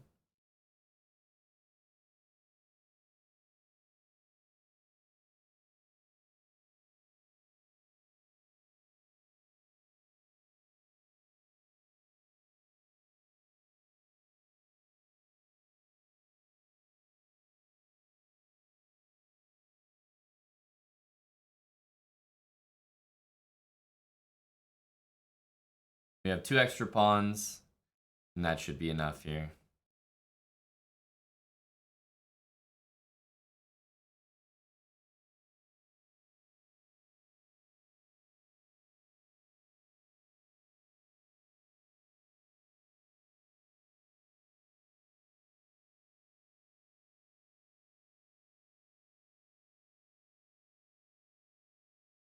And we know we can trade here because if he takes, then I have clear 2 extra pawns. Obviously, king and pawn endgame up material like that is going to be winning.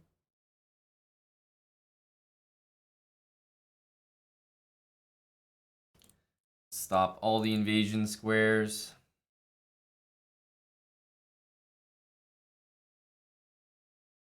All we want is a rook behind a pawn. Then we know we're good. Because I can lose this pawn and it's still fine.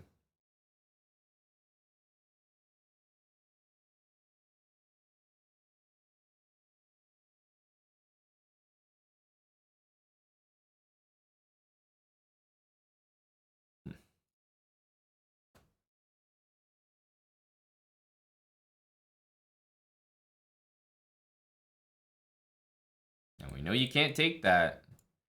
You know you can't take that.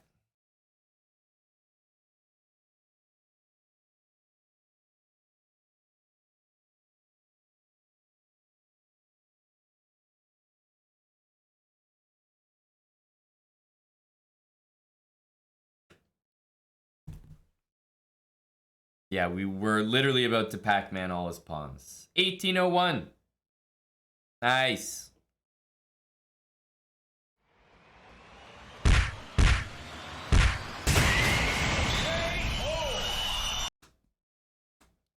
Love Soup. Thanks for the 9 months, buddy. Appreciate the prime.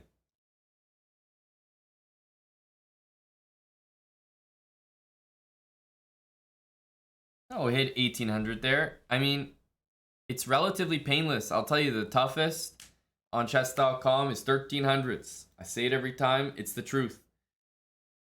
These games do not feel as tough as the 1300s. Because even at 17, 1800 here, a lot of these games are dead lost in 15 moves. Like, there's no opening that will really do that consistently at every rating level. Ever since 400, yeah, some games might go the distance, like this game, got to an end game. But to still get wins sprinkled in that happen in like 10 to 15 moves, and with like brilliancies and just attacking the king or blundering pieces in the opening, the Stonewall seems to provide that the most. Another brick in the wall. Thanks for the $18. Yeah, 928, $18.01 to be precise. Exactly, Bogus Rogus. That's very true. Good for arena chess. Absolutely.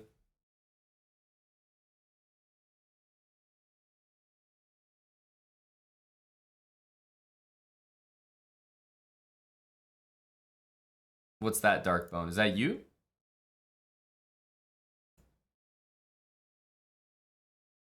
Oh, you mean you and I? This is like just a game from the vault or something? The archives?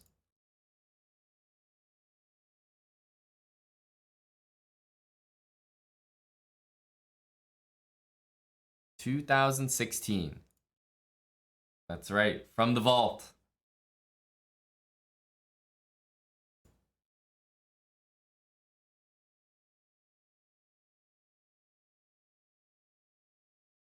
Handing out W's today. Yeah, it's been a good day. We won all our games today. It's been pretty good.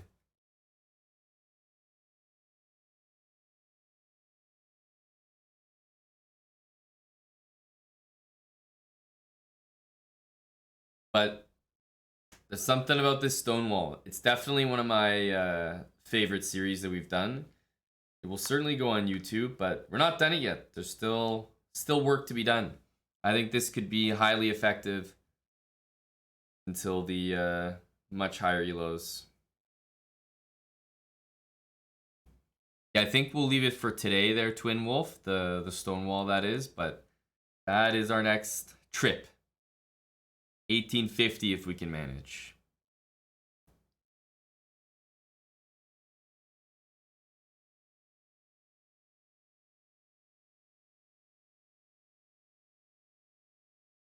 Why do I think that's better than the King's Indian? Just, it's more enjoyable. Like, it's fun to attack. You get a lot of brilliancies. You get a lot of quick wins. You don't get that in the King's Indian. Not at all. So, it's very fun to play. It's very rewarding. Makes you feel good. And it seems to work for many hundreds of elos.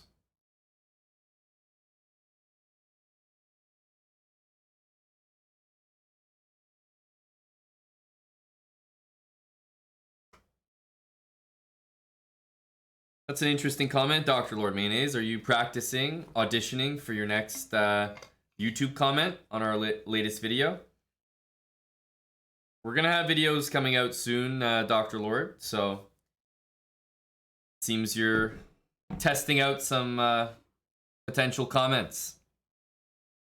We'll be sure to pin them. Hello to force a draw. Shax is back. Tried to go for the big prosecution yesterday. A hat trick. Had to settle for 2.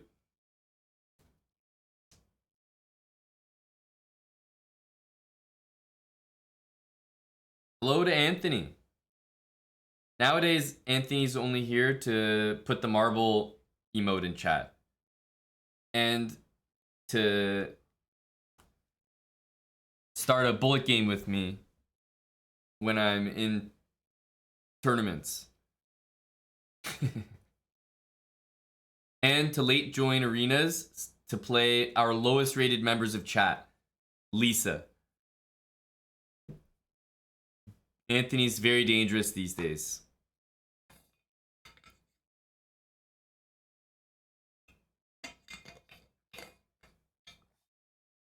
That's right, Ralph. One of the good ones, you know?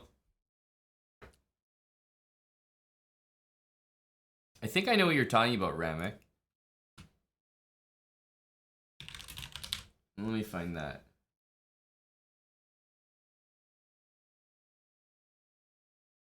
Maybe you're not talking about this exactly, but there's this song from the archives, right? Very strategic, Badkins. It absolutely is. The guy's a hitman.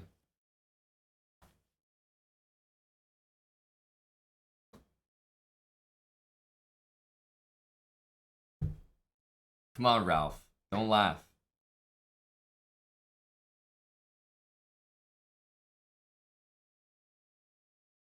Don't laugh, Ralph.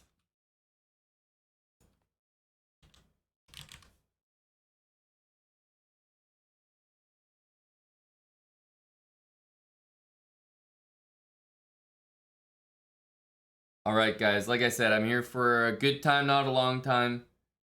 So I'll give you guys one marbles race.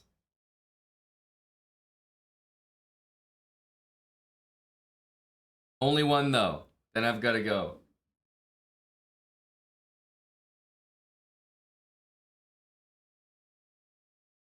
Solo uno. One is better than zero. That's the way I look at it.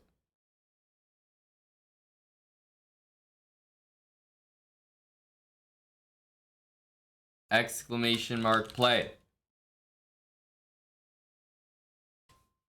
Exclamation mark play. You can join the race right now. I'm just going to switch my account.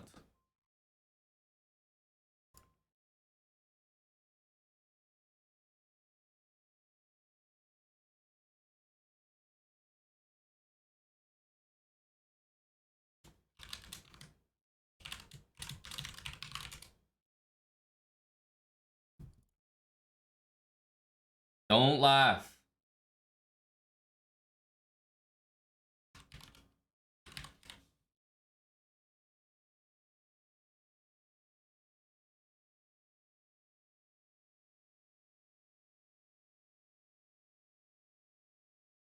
There we go. Exclamation mark play, guys.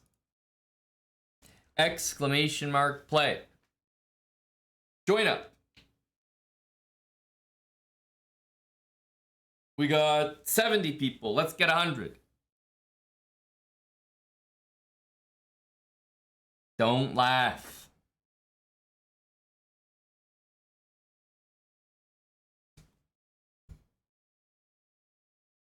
Uzaru 9000, thanks for the year. And Caruana Virus, cheers for the 100 bits, buddy.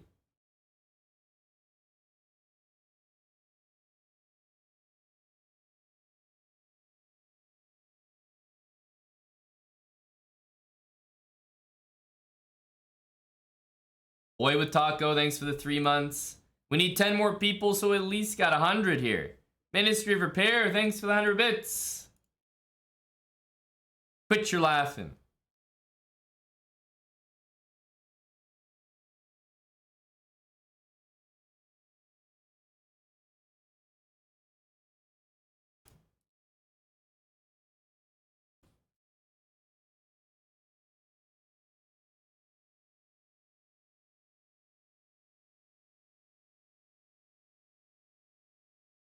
$93, guys. We can't start without 100. Exclamation mark play. That's all you have to type.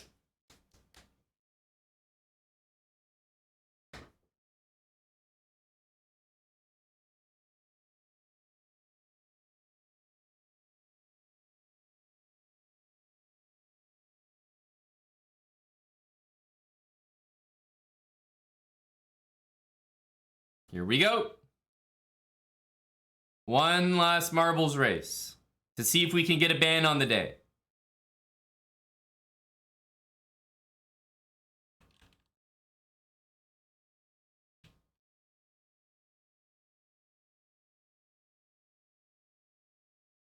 Boy with Taco, I saw you near the front there. Sawman.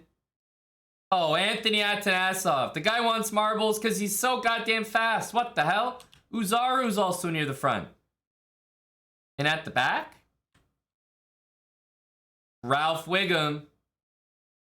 Phoenix. Olik. Shax. Shax is going to get through, but still at risk.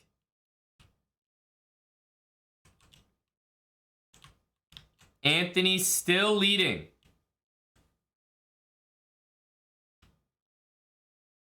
Anthony and Uzaru.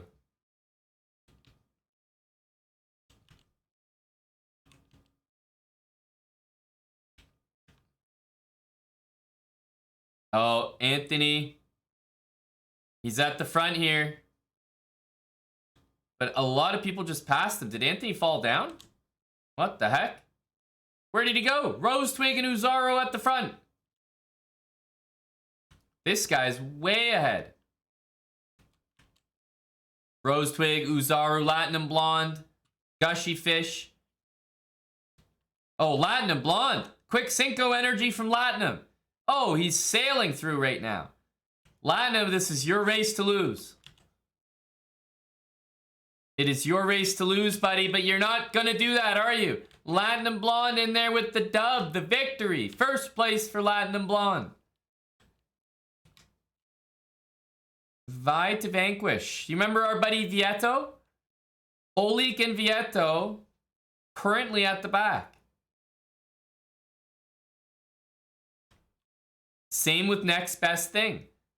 If I'm not mistaken, Next Best Thing got shot up in the air and then landed back up here and had to go down all the way again. What are the chances? Olik. Oh, he goes through, but so does Next Best Thing. It's going to be close. Phoenix is here. Should land it. Olik. And Next Best Thing is in last place. What do you know? Vieto, that would have been some bad luck. That would have been some bad luck. Latinum Blonde. He knows how to play the game. He's going for a ban. Is this your first win, Latinum? It looks like it. Here we go.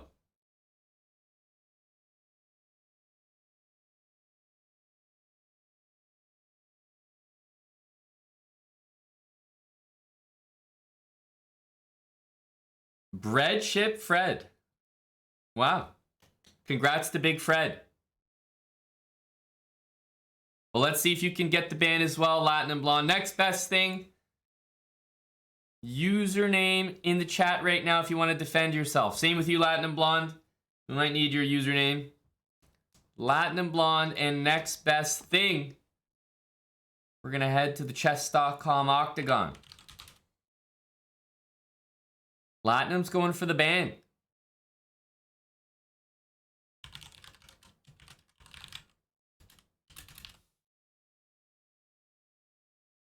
Axon Jackson. I like the username. Next Best Thing, Latinum Blonde, chess.com/play/online. Let's see if in our one marbles race for the day, we're going to get a ban. Axon Jackson, let me know if you can get there okay. Maybe refresh. I'm going to refresh as well, just to be sure. Hopefully you're not playing on mobile.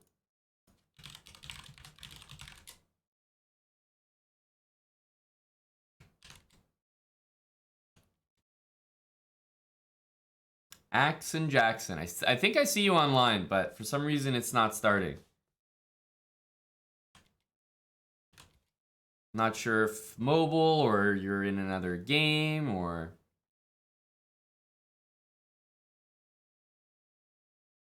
Do you use your account there, Next Best Thing? Did you just make the account? Oh, you are on mobile. Uh-huh. Well, you can try. Usually you have to be out of Twitch and inside the chess.com app on mobile for it to work. But otherwise, you may have to get it on PC or something, bud. But yeah, you got to go over to the chess.com app.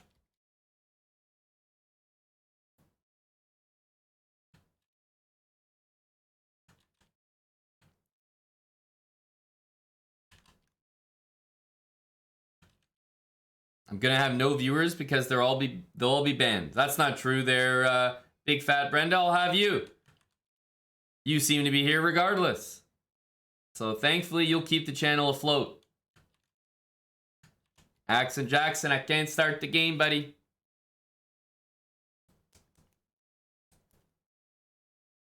Yeah, Latin and Blonde can try sending you a challenge. Not a mobile user. The username is Actson Jackson.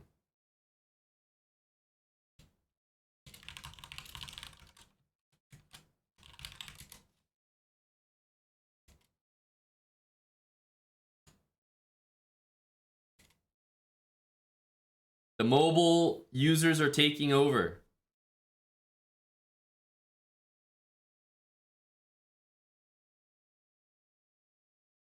Thank you, Latinum. You're saving him more than anything.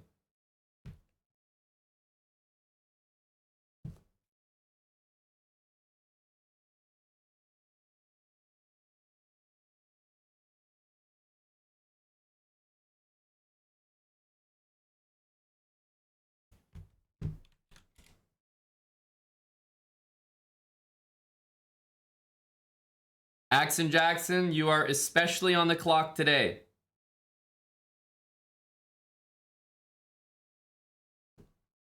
Because I don't have all day, buddy. This is our last race, our last game. And we got a mobile user.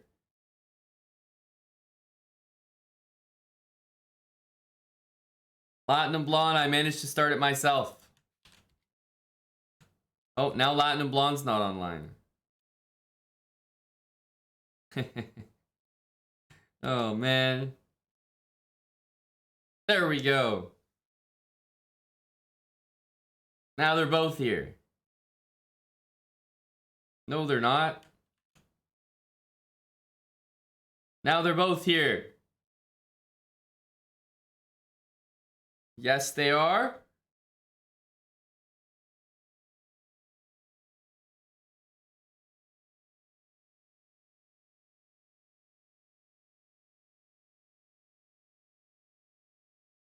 No, they're not.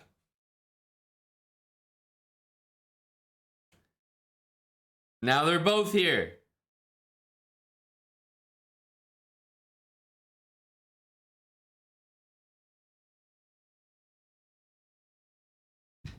Your game is literally on, my dude. This is brutal. This is brutal. Well, there you go. A fitting end to the stream. I gotta go. Latin and Blonde was here, playing D4, ready to initiate Stonewall energy.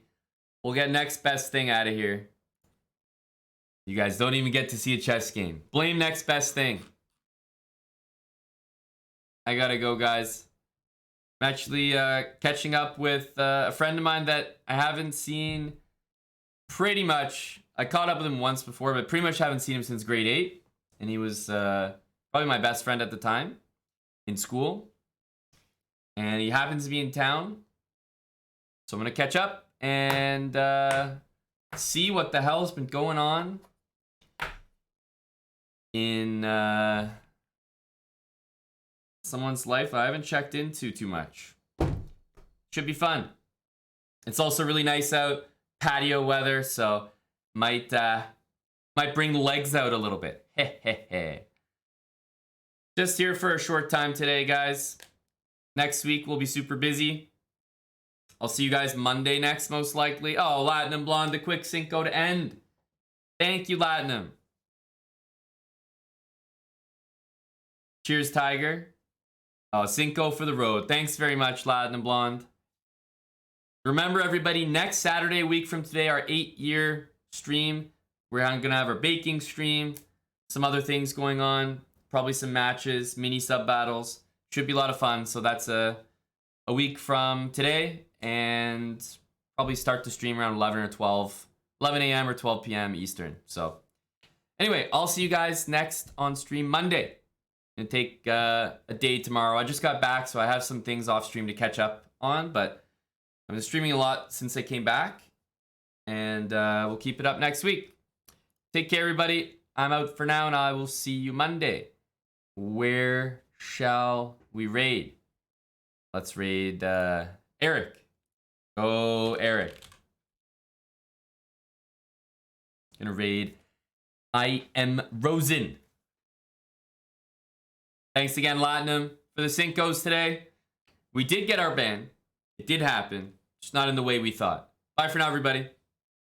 Thanks for watching the Stonewall. See you soon.